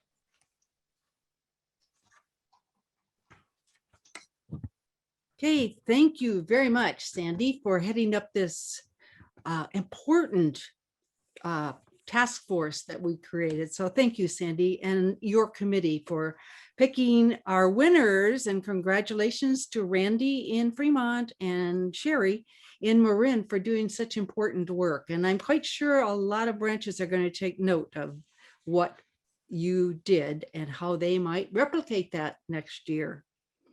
So now we're going to move on to our AAUW board chair, Julia Brown, who is joining us today to give us the national update for this past year, and also to talk to us about an important election that AAUW National is undertaking, and it's underway right now. And so she's going to talk about that. Julia is actually a California AAUW member. She's a member of the Oakland Piedmont branch, although she lives in New Mexico. She's a lawyer, has extensive experience in executive management, financial management, nonprofit formation and governance, as well as compliance enforcement. And you may be interested that she also has served in the U.S. Army, and she's worked in corporate America. She's worked in Oklahoma, in DC, California, and New Mexico. So she's held just about every office at the branch level and lots of offices and committees at the national level. So today she's going to talk to us. She'll give the national update, then she'll go into the bylaws change, and we will have a question and answer period right after that. And I will give you an update also on what's happening in California. So Julia, welcome. We're really glad that you're here. Thank you. Thank you all for asking me to be with you today for this presentation. It's good to see members virtually. Of course, it'll be great when we can get together again live and give one another a big hug. But in the meantime, continue to wear your masks and social distance, even after you've been fully vaccinated. This is still a novel virus that they don't know everything about. So, as my grandmother used to say, better safe than sorry. I've been asked to spend 20 minutes on the national update and 10 minutes on the proposed bylaw change. And then, as Diane said, we'll follow that with some Q&A. Next slide, please. This has been a year like no other in AAUW and global history.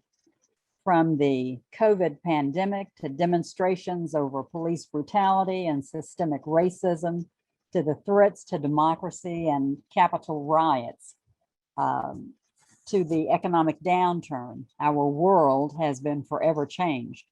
To adapt in real time, AAUW has also had to change, moving our national staff to telework and our programming to virtual, while keeping our mission central to everything that we do.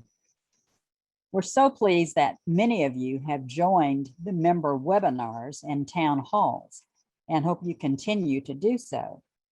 Through our Member and Equity Network webinars, we've reached over 30,000 people. And we've been able to engage with all of you in far greater ways and greater numbers than we could in person, and much more regularly. Our core work also continues. Over $3.6 million in fellowships and grants were awarded to more than 200 women in the 2021 academic year. More than 180,000 people trained in salary negotiations since the start of that program, and our robust policy work, with much thanks to you, California, saw over 62,000 letters sent to elected officials, pushing COVID relief and access to paid leave, among many other AAUW policy priorities. As we near our 140th birthday in November, we can and will continue to be flexible and adaptable to advance equity for women and girls. Next slide, please. If you missed any of the 36 webinars that we've put on in the last 12 months, they were all recorded and they're available on the website. You see here on the slide the web address that you can go to look at those, or you can just go to the main website and click on membership. It's been amazing how much more interaction we've had with our valued members thanks to Zoom and other online platforms. Next slide, please. And just another tip about those webinars. A number of branches are using them in their training and their programming to put on their own webinars. Now, since the beginning of the pandemic, women, and overwhelmingly women of color, have lost more jobs than men. Industries dominated by women, such as nursing, retail, restaurant and grocery, leisure and hospitality, childcare, and part-time work, have been hit the hardest. Overall, women have lost millions of jobs in this recession, and 1 million more jobs than men have lost. While women have faced the brunt of many aspects of this crisis, AAUW is uniquely positioned, along with all of you, to help make the recovery more equitable. Today, we'll talk just a bit about our gender agenda for 2021 and our work ahead with the new Congress and administration. Before we get to that, I'd like to talk just a bit about the extraordinary last year and AAUW's response to it. Next slide, please. COVID and the economic downturn are just part of the story for 20 to 21. We continue to witness in real time the impact of systemic racism and white supremacy in our nation's long history now finally come to the forefront. In every part of our society, every age, and every socioeconomic level. But as we see what is happening with our own eyes, we're not powerless. AAUW is not helpless in these times. It's up to all of us to fight, to educate ourselves, to be actively anti-racist in all that we do, and to advocate for real and sustained change. But the change starts with us in our own organization. We recognize we have work to do at AAUW. And as an organization that's approaching 140, it's on all of us to examine our own biases, our own ways of engaging, and to work individually and collectively towards anti-racism. Our mission, vision, and values depend on it. They demand it. Many of you have likely been engaged in self-learning and reflection. Some have been organizing branch reading groups since last fall, and I hope you've been able to utilize the AAUW Diversity, Inclusion, and Equity Committee's toolkit, which is on the website. This work is hard work. It won't be finished quickly. It's not one training and done. It's not one reading and we've got it.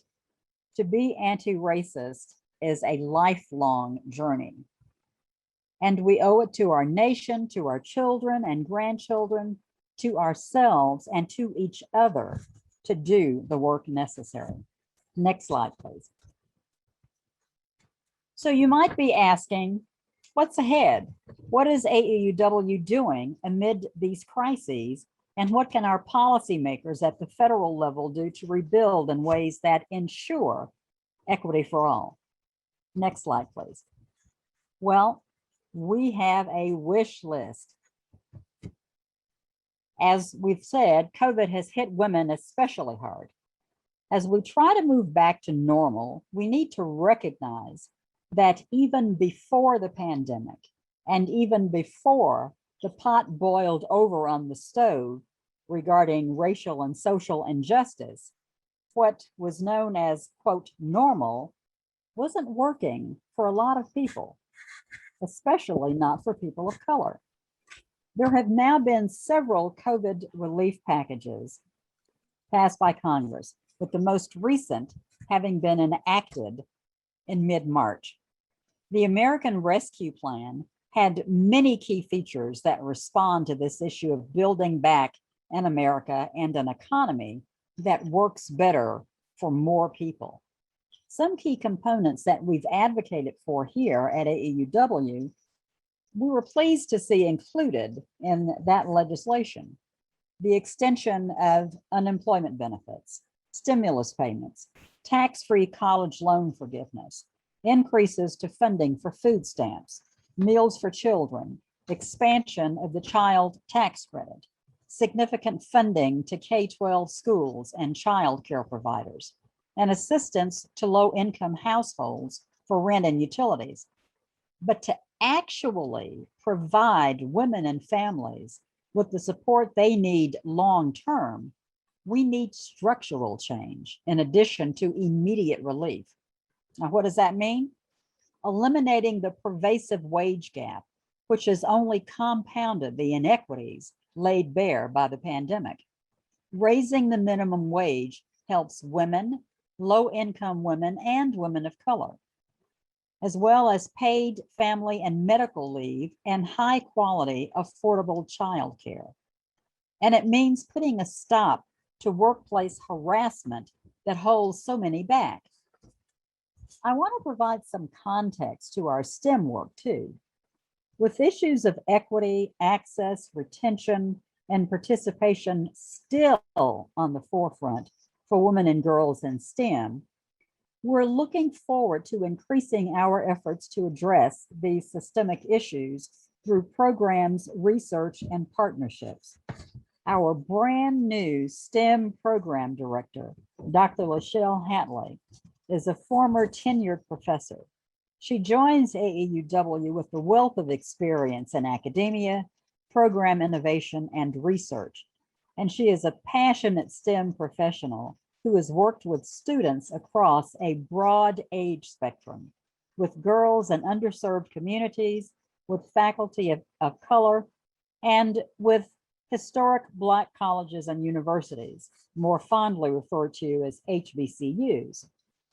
Her approaches to demystifying STEM and her focus on culturally relevant teaching methods are critical assets to successful outcomes. She's been tasked with bolstering AAUW's STEM impact and engagement at both the national and local levels. Next slide, please. Priorities for 2021 for our fellowship and grants and our programs include deepening our commitment to ensure the participation and engagement of girls and women of color across programs and fellowships, broadening and expanding our work with HBCUs, minority serving institutions, and women's colleges via our Year 3 Coca-Cola Foundation grant, expanding economic security training opportunities, and boosting career resources. Alumni of our fellowships and grants programs led some of the most popular and powerful webinars for the Equity Network and members, engaging thousands of participants and supporters in discussions that focused on strategies for educational and professional success, as well as racial equity and inclusion. Their expertise and their immense gratitude to AAUW for helping to make their careers and education possible was on national display, and that garnered an increase in alumni engagement with AAUW. Our staff is working cross-departmentally to increase our footprint and collaborative efforts via the New York Metro Fund. And this includes expanding our ongoing Empower trainings, Work Smart partnership with the public library system, and a brand new Latinas initiative.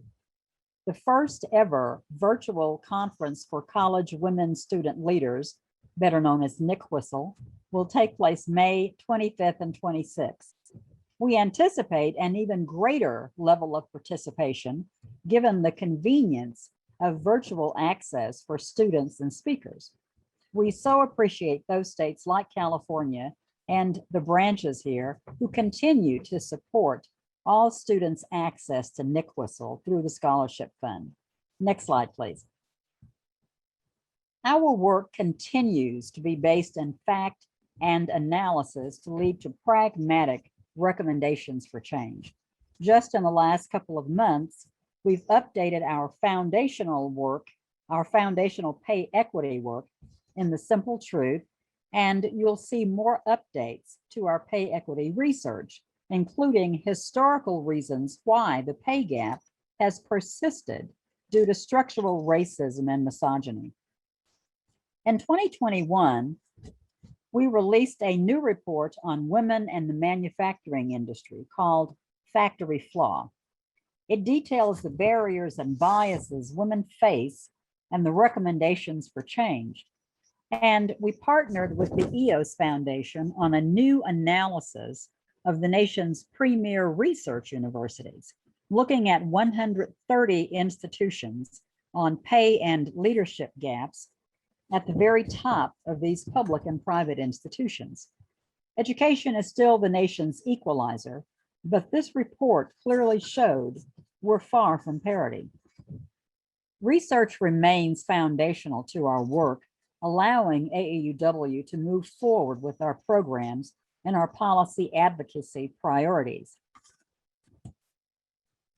Next slide, please. We continue to focus on improving AAUW's outdated infrastructure, which will have visible benefits for members starting this year. We've updated the national website last year and began offering extensive digital content. The Inclusion and Equity Committee launched the terrific Diversity, Equity, and Inclusion Toolkit for branches to begin their own DEI work. And later this year, we'll be launching a new member and member leader portal. This will replace the current membership services database system. And I'm sure there are probably applause and cheers for that. There have been a lot of problems with the MSD system. And these changes will streamline the branch dues process for member leaders at the branch and state levels, have many more features for both individual members and member leaders. All of these infrastructure changes will ensure better communications, better data, and better value for our members and our affiliates, but they are costly. If you've been on any of the national webinars or attended a state convention in the last 2 years, then you've heard us talk a lot about the need for financial sustainability. When you give your dues or a gift, we know that you are entrusting us with the responsibility to use it wisely. We won't dwell on mistakes of the past, but we must move forward responsibly and with eyes open about what we can do with realistic budgets. New ideas and funding go hand in hand. We can't fund every idea, but we need to choose the projects that have the greatest impact and those that are funded. I can say that with caution and a tight hold on expenses, we're making it through to the other side of the pandemic. And we're grateful to all of you for your continued support. And I'm going to move directly into the second part of my presentation to talk about the proposed bylaw change.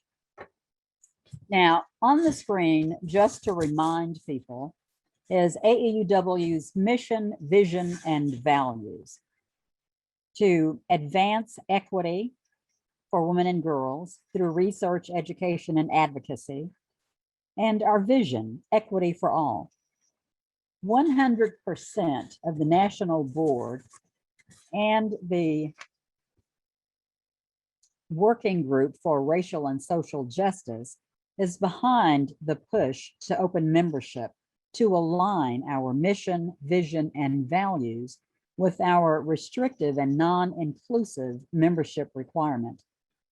We can't be champions for equity while treating people unequally.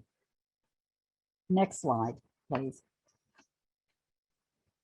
Now, 140 years ago, when our founders started this great organization, its early work filled a needed niche. The initial purpose of the organization was for practical education work, for collection and publication of statistical and other information concerning education, and in general, for the maintenance of high standards of education. Today, women earn more degrees than men at all levels, associate through advanced degrees, and it's been that way for decades. We won the battle in higher education.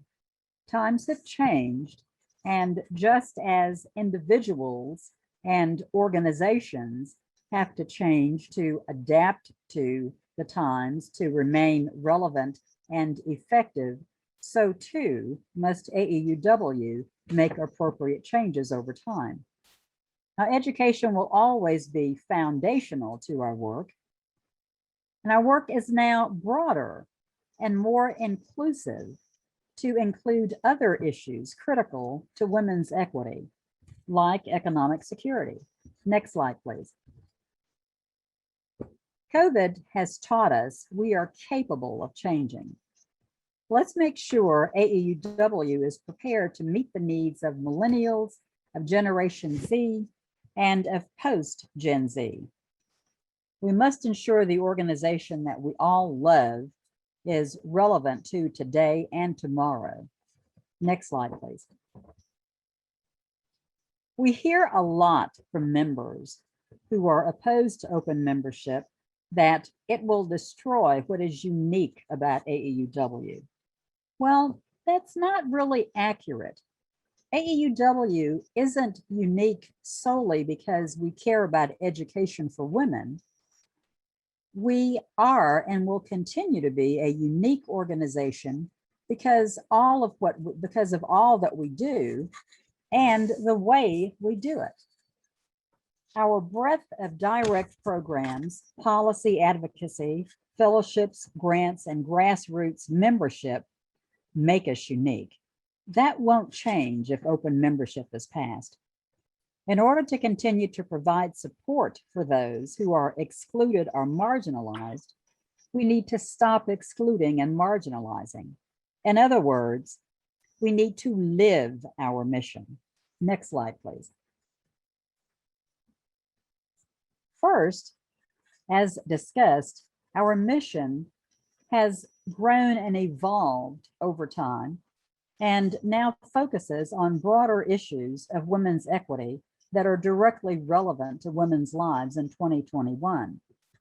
On the screen is your current National Board of Directors.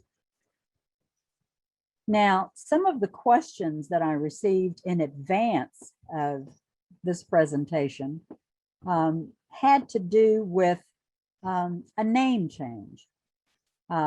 We are not proposing a name change.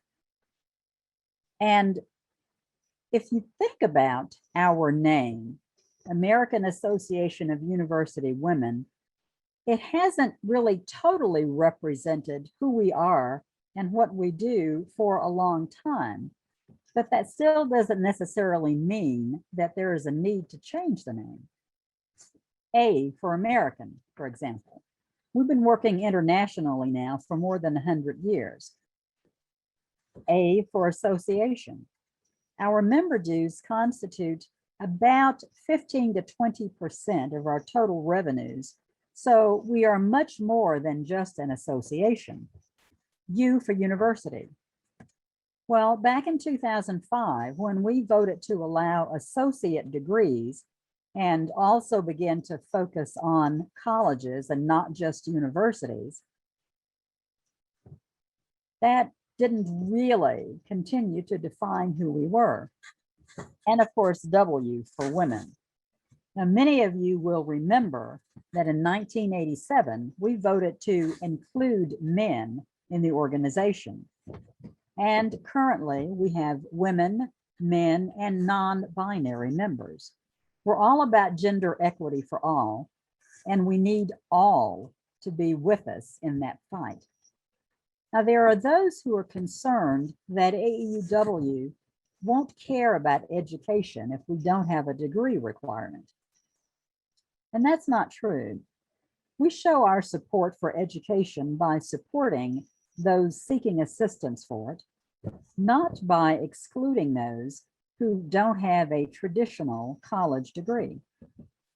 Some members bemoan the loss of commonality if the degree requirement were eliminated. They believe that AAUW provides a community for like-minded women and that open membership would somehow diminish their degrees, their hard work to get those degrees, and their branches.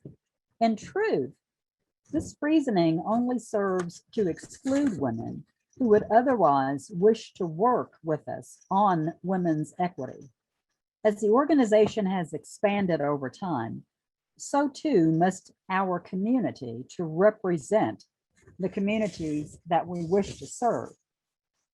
Next slide, please. Now, as you know, voting is already underway, having started on April the 7th, and it goes to 5 p.m. Eastern time on May the 17th. Vote as your conscience and beliefs dictate, of course, but please consider voting to eliminate the barrier to membership. I know there has been quite a number of members who received a paper ballot, some who didn't receive the electronic ballot initially. And that's because, probably inadvertently, a number of you unsubscribed to AAUW emails. Once that happens, the District of Columbia Code, the law that we operate under as a national organization, prohibits us from sending emails or an electronic ballot until you resubscribe. But in order to make sure that no member was left out, paper ballots have been mailed to everyone.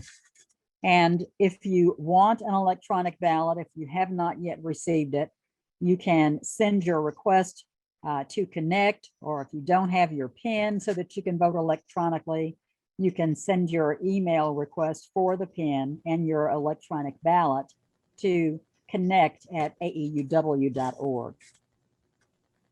As we close out, next slide, please. As we close out the session, our 140-year history is replete with examples of meaningful work that helped women and girls realize their dreams in education, in the workplace, in the home, in our hallowed halls of government, and in every part of our society. But to be relevant today and to ensure we're helping to eradicate inequities that have existed for far too long, we must be relevant to the needs of today's women. And that means working to build a better society as we come out of the COVID-19 pandemic and not going back to our old normal. It means listening to the needs of girls and women today and not assuming that we know what all their needs are. And it means focusing our work. We're proud of the work we've done to date with your support, your advocacy, and hard work. And AAUW has been a leader in gender equity, is a leader in gender equity, and will be a leader for many, many years to come with your continued advocacy and support.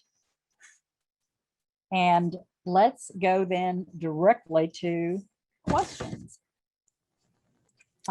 Diane, are there any questions in the Q&A box or the chat?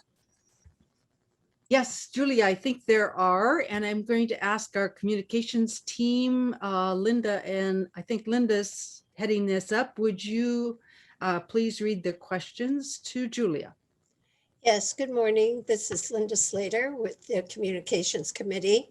There were a few questions in the chat.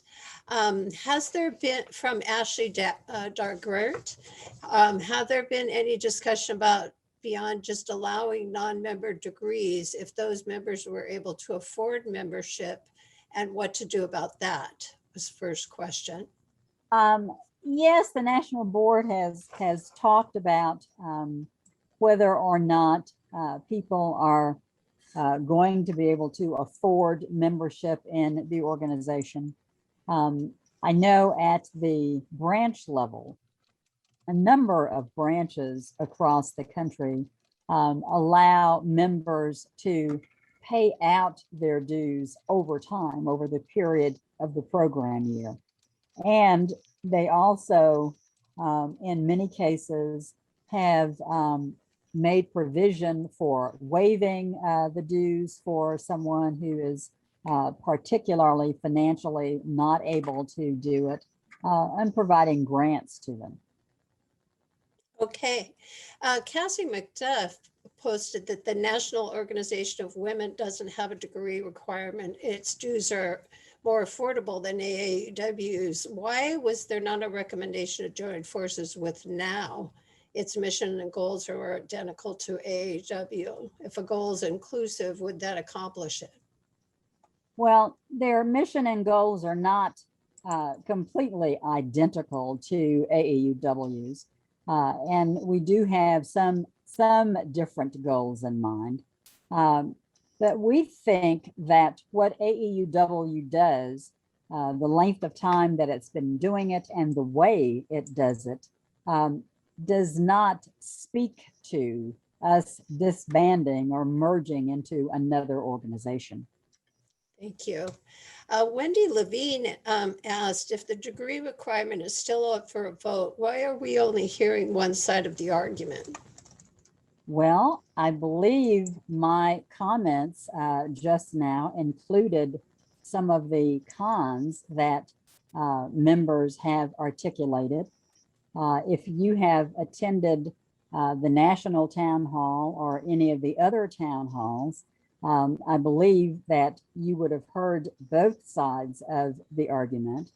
And also members had an opportunity to comment on the proposed change to the degree requirement from February to March.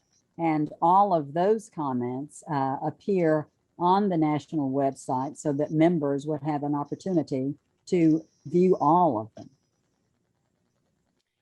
Thank you. Laura Selkin asked, it's my understanding the ballots were sent from an individual. I don't recall the name, but was told people could look for the email address to find their ballots. Could the email address be shared? No, they weren't sent from an individual account. They were sent from AAUW National.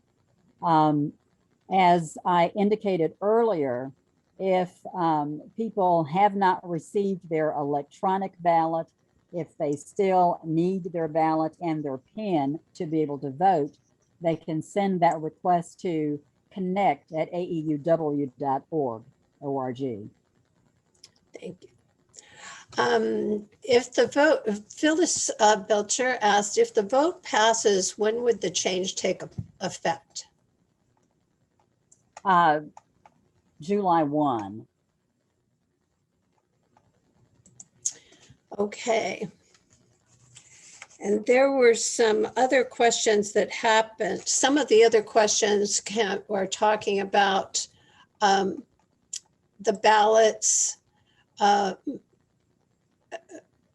about requesting paper ballots,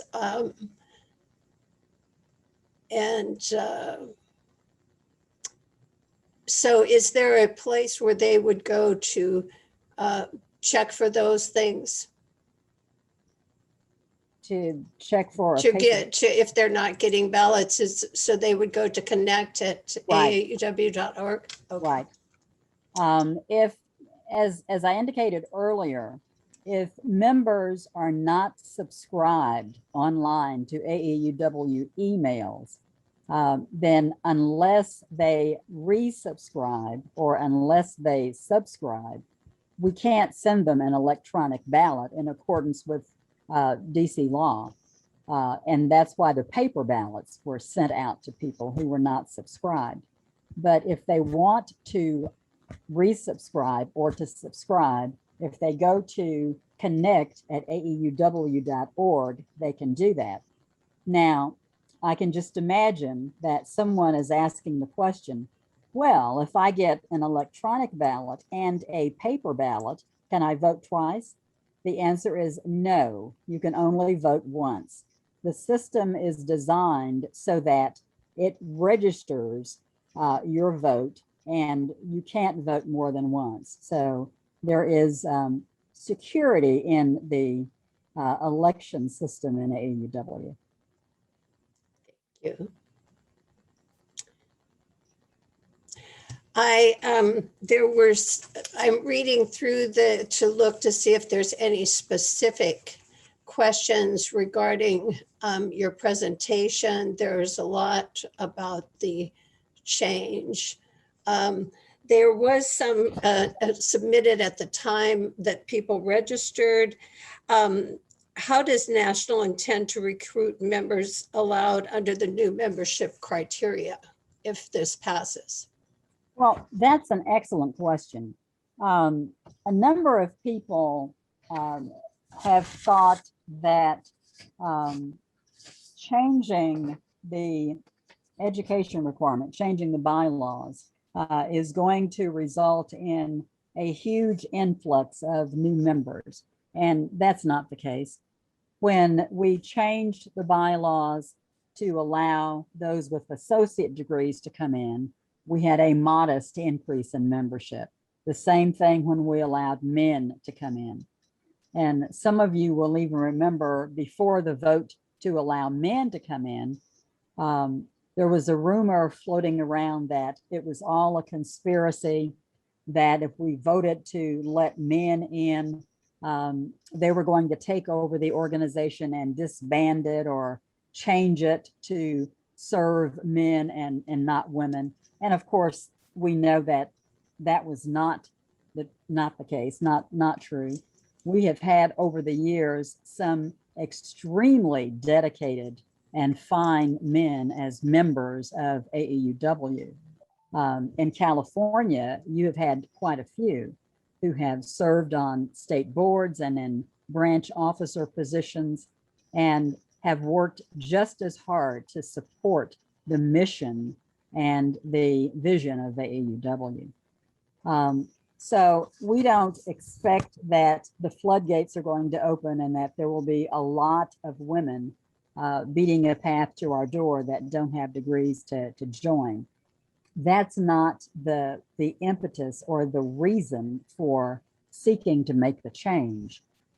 Eliminating barriers for women is the reason for wanting to make the change. Thank you. Toby Balma asked if you could speak more about the grants from national organizations and businesses regarding our present membership and opening membership. If you look at what's happening in the news right now, in terms, for example, of the position that a number of corporations and foundations are taking with respect to the voter suppression laws that are being passed by quite a few states across the country, and positions that corporations and foundations are taking on racial and social justice. They don't want to be associated with or affiliated with an organization who appears to be discriminating against women. And our degree requirement really falls into that category of not treating women in an equitable fashion. And so organizations, corporations, companies, foundations have risk associated with being affiliated with an organization that is viewed publicly as one that discriminates. Thank you. Okay, I think at this point we are have completed our time in the program for questions and answers. Linda, if Thank you, let me Julia. answer one more that I see on the screen. And Yes. it's a question asking if the report factory flaw is available now. Yes, it is. It's on the website. And I would encourage you to read it because it has some fascinating information about what is happening to women in manufacturing in this country. Thank you so much for the opportunity to visit with you today. And I would urge you to go to the website to take a look at the comments, pro and con, and all of the materials on the website with respect to the proposed bylaw change. And again, you have until 5 p.m. Eastern, May the 17th to vote. Hey, thank you, Julia, for coming to visit with us today, enlightening us about what is happening in Washington with AAUW, and also telling us more about the bylaws change and you and the board's support of that change.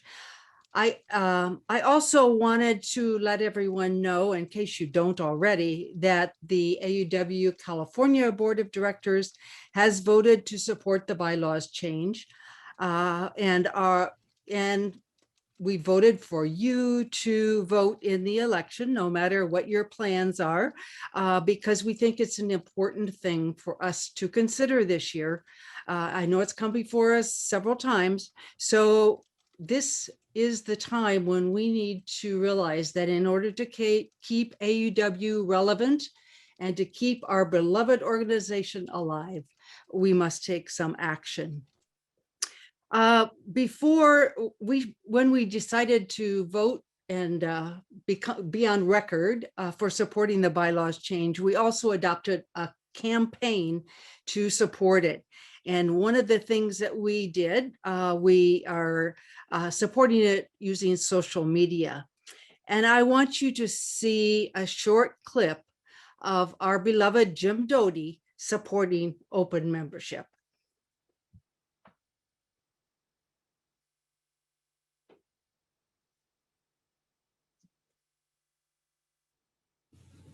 It doesn't take a college degree.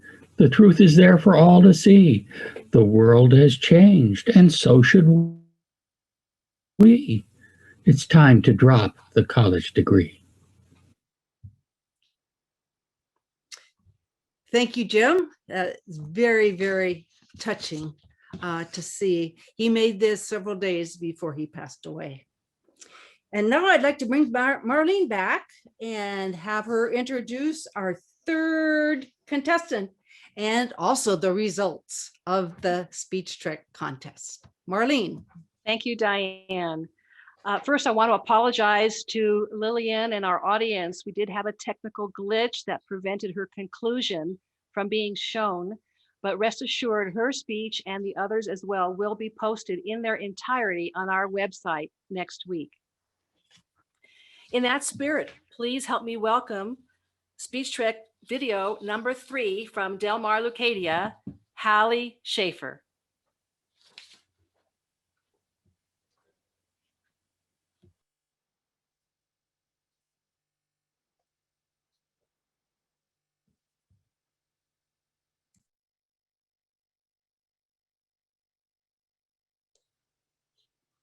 Tracy?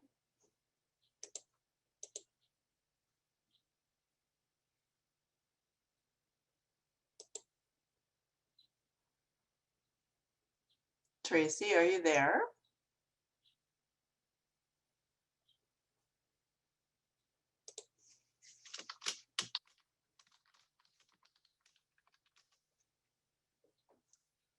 Well, let's see if Tracy is still online. Tracy is still online.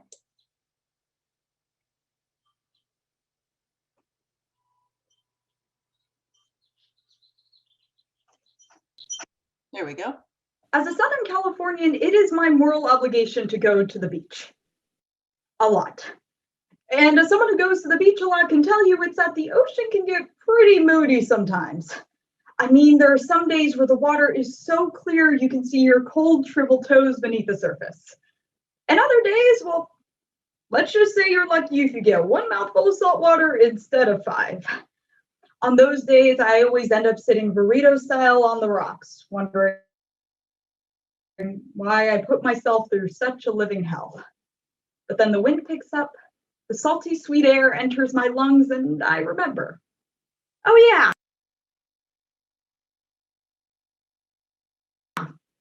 that's why. I have the same love-hate relationship with my phone. Instagram, Snapchat, YouTube, TikTok, nearly 39% of teenagers report being obsessed with social media. And while I could go on for hours about the numerous positives and negatives of social media, I want to focus specifically today on its impact on young girls and young women. Because I know I'm not the only one who feels constantly drowned by this influx of body toxicity and negativity, nor am I the only one who thrives on its women empowerment. So today, I ask you to join me on a journey out to sea, as we first get caught up in the negativity that social media stirred into our society, before we then begin to swim out past the break into some of the benefits. So first, let's discuss some of the harms that social media has on our society. We've all heard the story of women struggling with lower self-esteem and poor body image, but very rarely do we realize exactly to what extent. The Park Nicolette Melrose Center states that nearly 80% of all teenage girls and young women suffer with negative thoughts about their bodies on an everyday basis. 80% of women. Social media has exacerbated this issue. We know this in part due to the social comparison theory, a psychological theory that states that people gain their sense of self-worth on the people around them. And now with this demographic spending an astonishing 9 hours a day on digital technology, this constant bombardment of the most ideal version of the human body has led them to constantly compare themselves to these unrealistic beauty standards. And especially for teenage girls who are on a quest to discover their identities and sense of self-belonging, this can have massive repercussions on both physical and mental health. The National Institute of Medicine states that low self-esteem and poor body image are leading factors for the development of risky weight loss strategies and eating disorders. Most recently, there has been this emergence of orthorexia, a social media stirred diet culture that's obsessed with eating clean, leading to the avoidances of bad food. While this might just seem like another diet on the outside, it actually leads to the same health implications of other more well-known eating disorders, such as muddled cognition, a lowered immune system, and in some cases, death.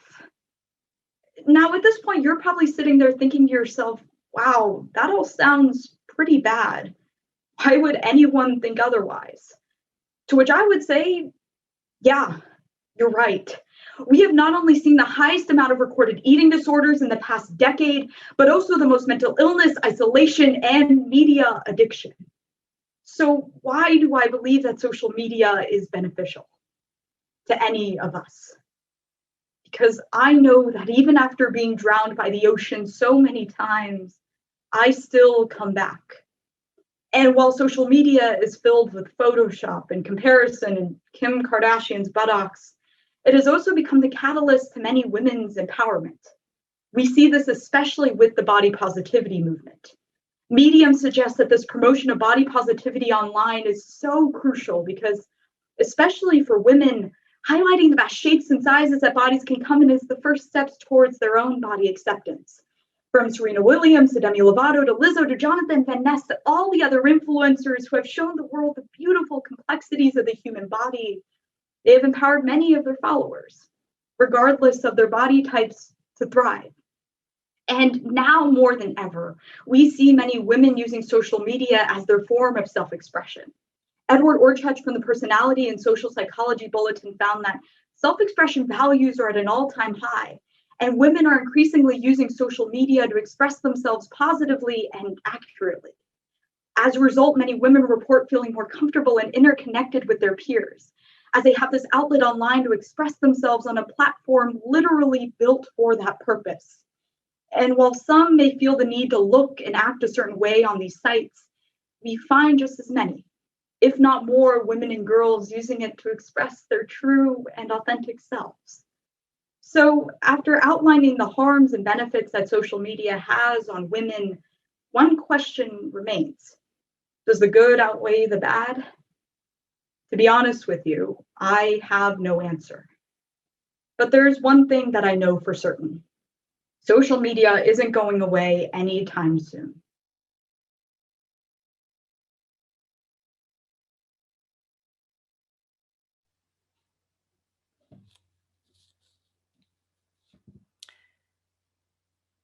Well, thank you to all our top 3 contestants for their very inspirational speeches. And now for the moment you're all waiting for, the announcement of the winners.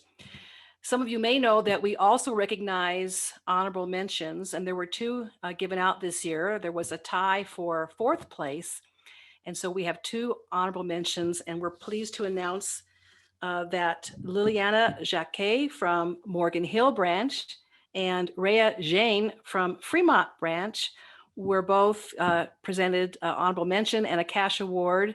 The check is in the mail for $250 each. So congratulations to those branches and to those contestants for their wonderful speeches. Okay, let's start with 3rd place. Lauren McGuire from La Mesa El Cajon branch. Congratulations. Lauren will receive a cash award of $500, and we thank her for her effort and her inspirational words.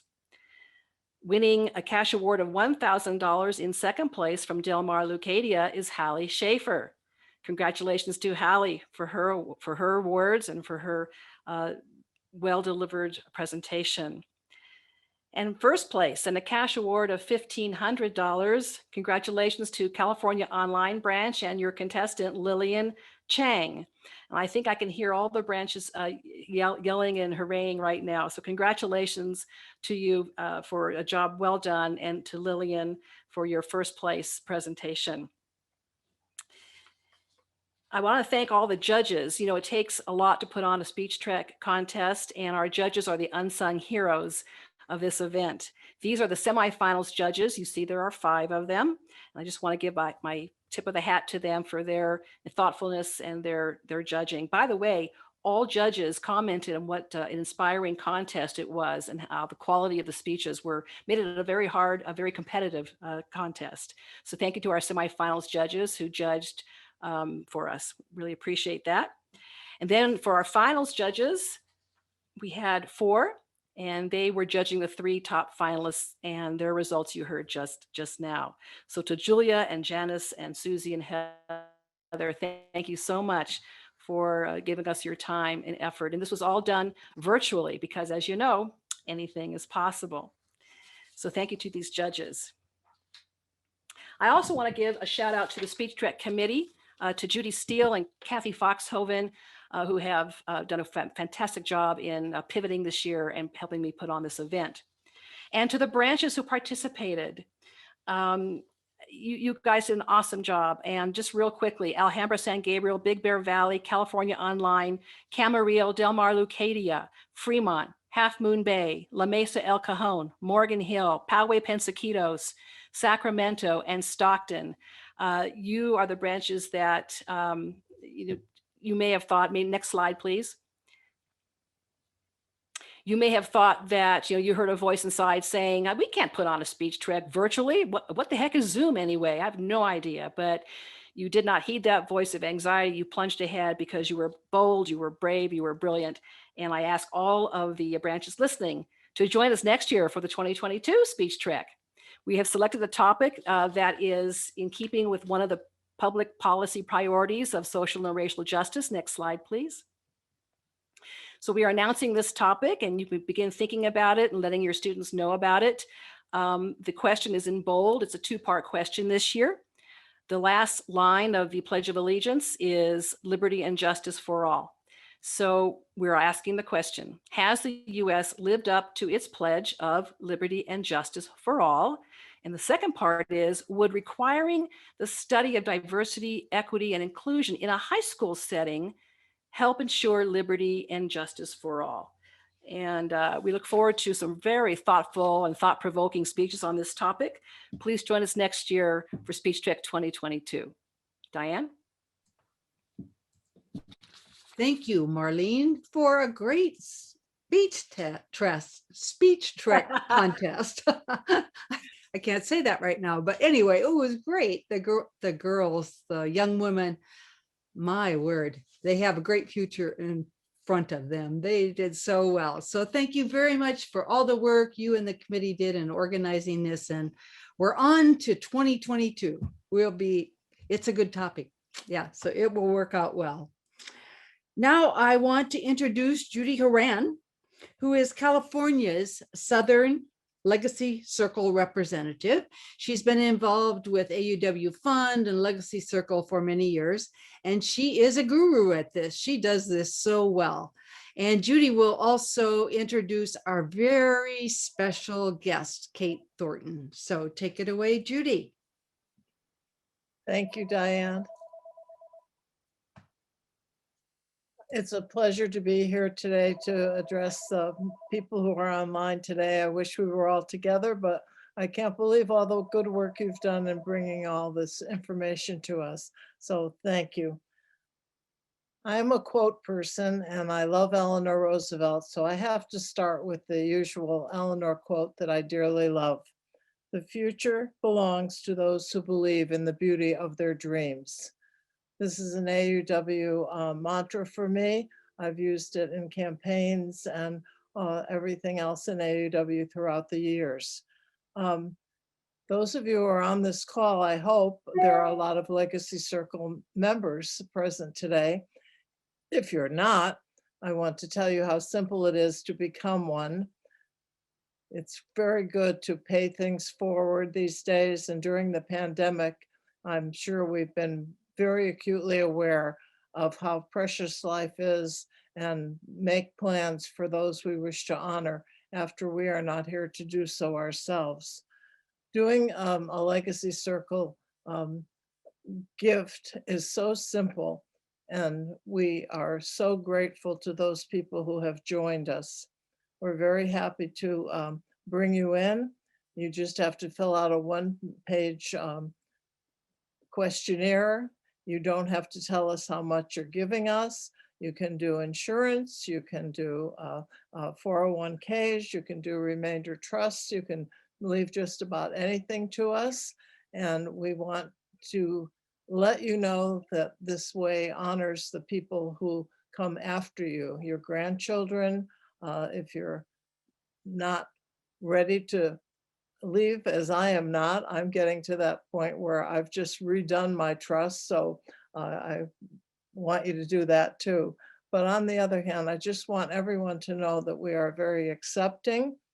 We have two people in California, myself who covered the South, and Charmin Gehring who covers the North, who is busy being a new grandmother today.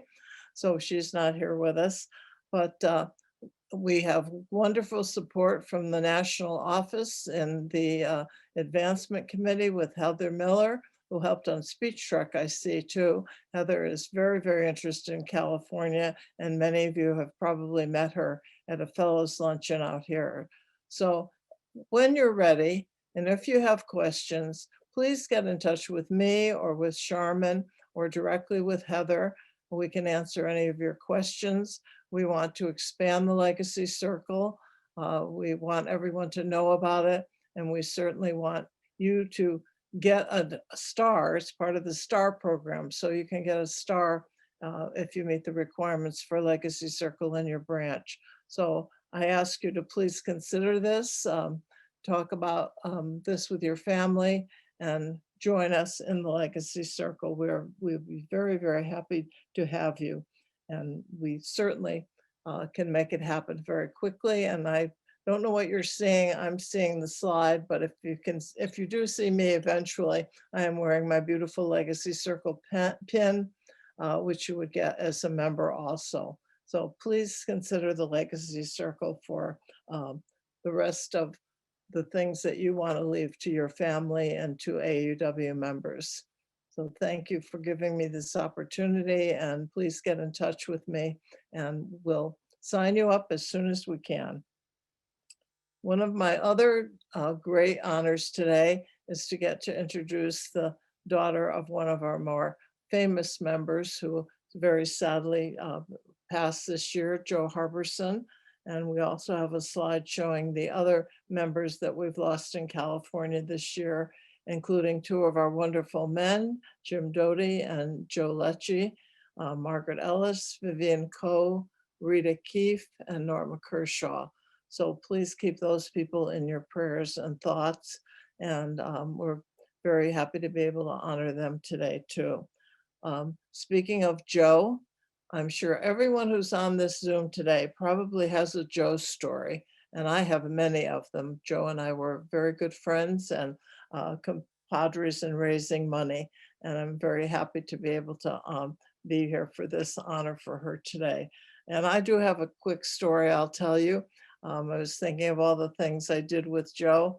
And when I was California EF Vice President in the 90s, we were at convention in San Diego, and I was at the podium for the awards for the branches, and it was a very festive night. And right in front of me was, of course, the no carrots table, which many of you know the story of that, which Joe started. And there were 10 women sitting at that table, having a wonderful time with a lot of wine and good fellowship and honoring everyone. And then suddenly, without knowledge at that table, Joe being one of the 10 people, they were talking about her and whatever. And by the end of the evening, I was brought a napkin from the hotel, a cloth napkin, and on it were the names of all these people who had sat there and had dinner and raised $10,000 to start an international endowment for Joe. And I will never forget that night. It was so exciting. I kept the napkin, but I finally gave it to her. I don't know what she did with it, but it was just amazing that we could do that. And it showed how loved she was and how wonderful that she went around raising money for us all the time. So I'm so, so excited and pleased to honor her and to hear from her daughter, Kate Thornton. Kate, thanks so much for letting us honor your mom and for being a part of this today.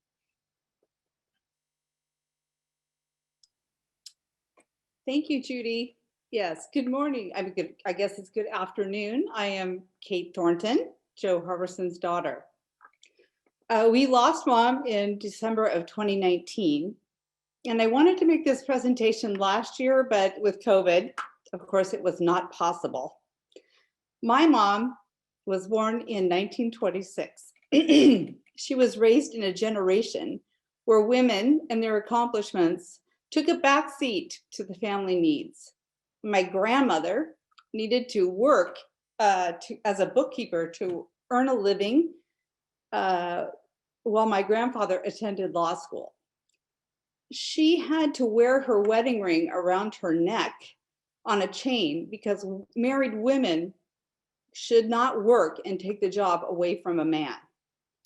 My mother, I think, would have probably attended law school because, as you all know, she was brilliant. And everybody knows her attention to details when it comes to bylaws and parliamentary procedure, which I found rather dry, but she certainly got into it. But I came along and she chose to stay home and raise me, which I'm forever grateful for. We moved to the Bay Area when I was in junior high. This is the first time that I started hearing her talk about AAUW. Little did we know what a huge impact that was going to have on her life. She found that professional niche with AAUW that that fulfilled that work need that she had. She served on her local branch of AAUW. She held offices on the state and national levels as well. And she relished the challenges of these offices and the camaraderie of working with other women. She was a champion fundraiser. The No Carrots table has already been mentioned. I did not even know that she didn't like carrots. So that was something that I found out about her through that whole thing. One of the things I know is that she was so interested and proud of the recipients of the grant in her name. And there's pictures on the wall of those recipients even now. She was all about empowering the next generation of women. And I was so thankful for the large delegation of AAUW members that attended her memorial and sent us messages following her death. So all this being said, we can see how important AAUW was to my mom. I mean, for God's sakes, her license plate says Joe AAUW. It is her wish that we donate $100,000 to the National AAUW to continue their work in literacy, equity, and the empowerment of women and others. As a nation, we have devolved into such a separatist society. There's inequity based on sex, color, sexual orientation, and religion. I know that AAUW is working diligently to right these wrongs. I'm thrilled that my mother's legacy can be a part of that, and I hope that you will continue to support both financially and with your presence this great cause to further humanity. Thank you all for being such a large part of my mother's life and for giving her so much joy and fulfillment. Thank you.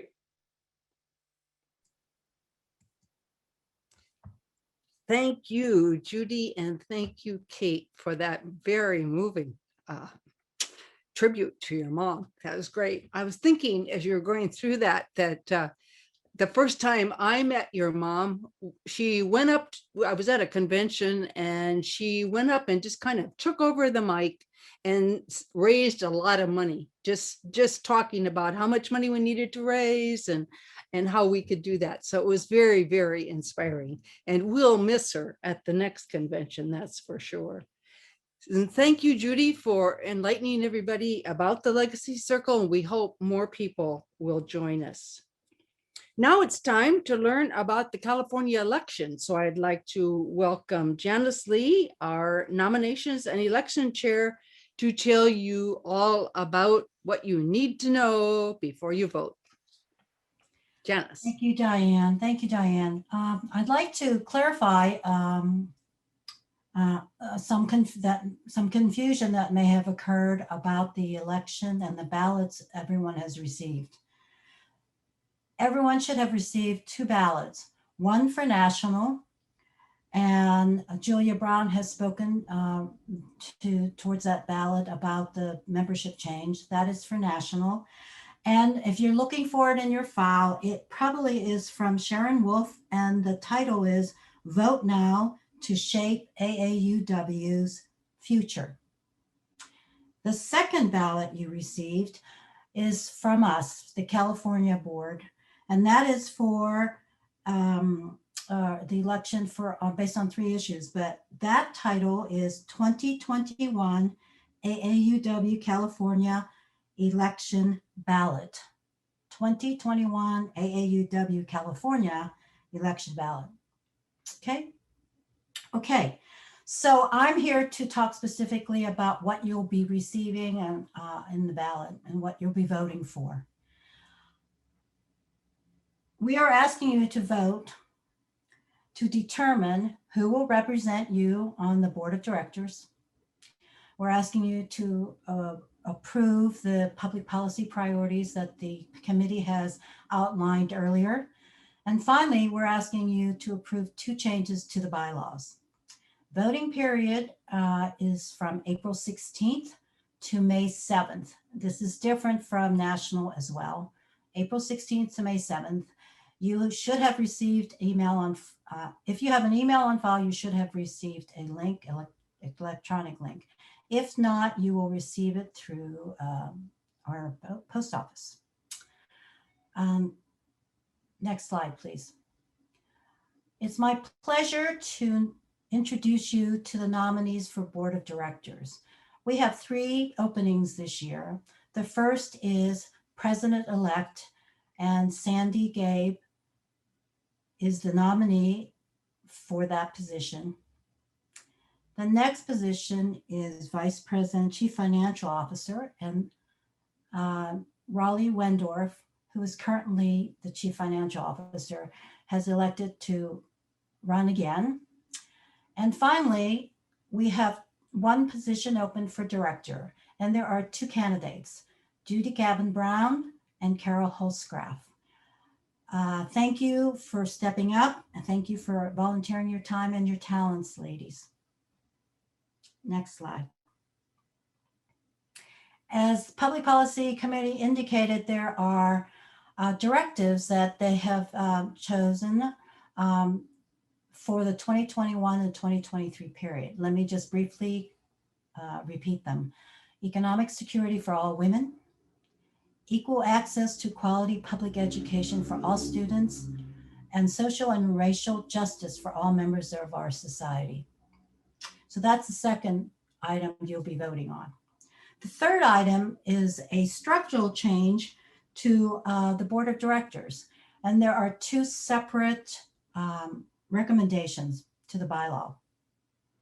The first one is the addition of 1-year term director elected in even years opposite the election of president-elect, which is done in odd years. So this year we're electing a president-elect. The reason we want to do that is that it will eliminate an increasing imbalance of positions elected in even years. Currently, we have 3 openings this year. Next year, we will have 8 openings to fill. If we add the addition of a 1-year term director, that will balance out the election process every year and equally. Now, the second bylaw change we are recommending is that of reducing the total number of board positions from 12 to 11. This aligns with the best practice of having an odd number of voting members, as well as for budgetary efficiencies, which by no means will affect our effectiveness as a board. And that's it. We thank you, everyone, for all your service, and I'll send it over back to Diane. Okay, thank you, Janice. Thank you. I know there may be some questions about this, and we'll answer those at the very end of our day, which hasn't ended yet. So thank you, Janice, for helping us understand. The ballots just came out on the 16th, so we have a few days left to vote, that's for sure. So let's be sure we vote in our California election and that we vote in our national elections. So that happens all the time. We have 2 elections to worry about. So before I adjourn the meeting, I have a few announcements, and then I will adjourn the meeting for just about 15 minutes. So the business meeting, actually. So I want to thank everybody, all of our speakers today. What a great job. And thank you, Sandy and Tracy, for all of the work on the videos. There were a lot of moving parts to this meeting, that's for sure. So I want to thank everyone for all the work they did, all those behind the scenes also who helped us do that. So what we're going to do, I'm going to officially adjourn the business meeting now.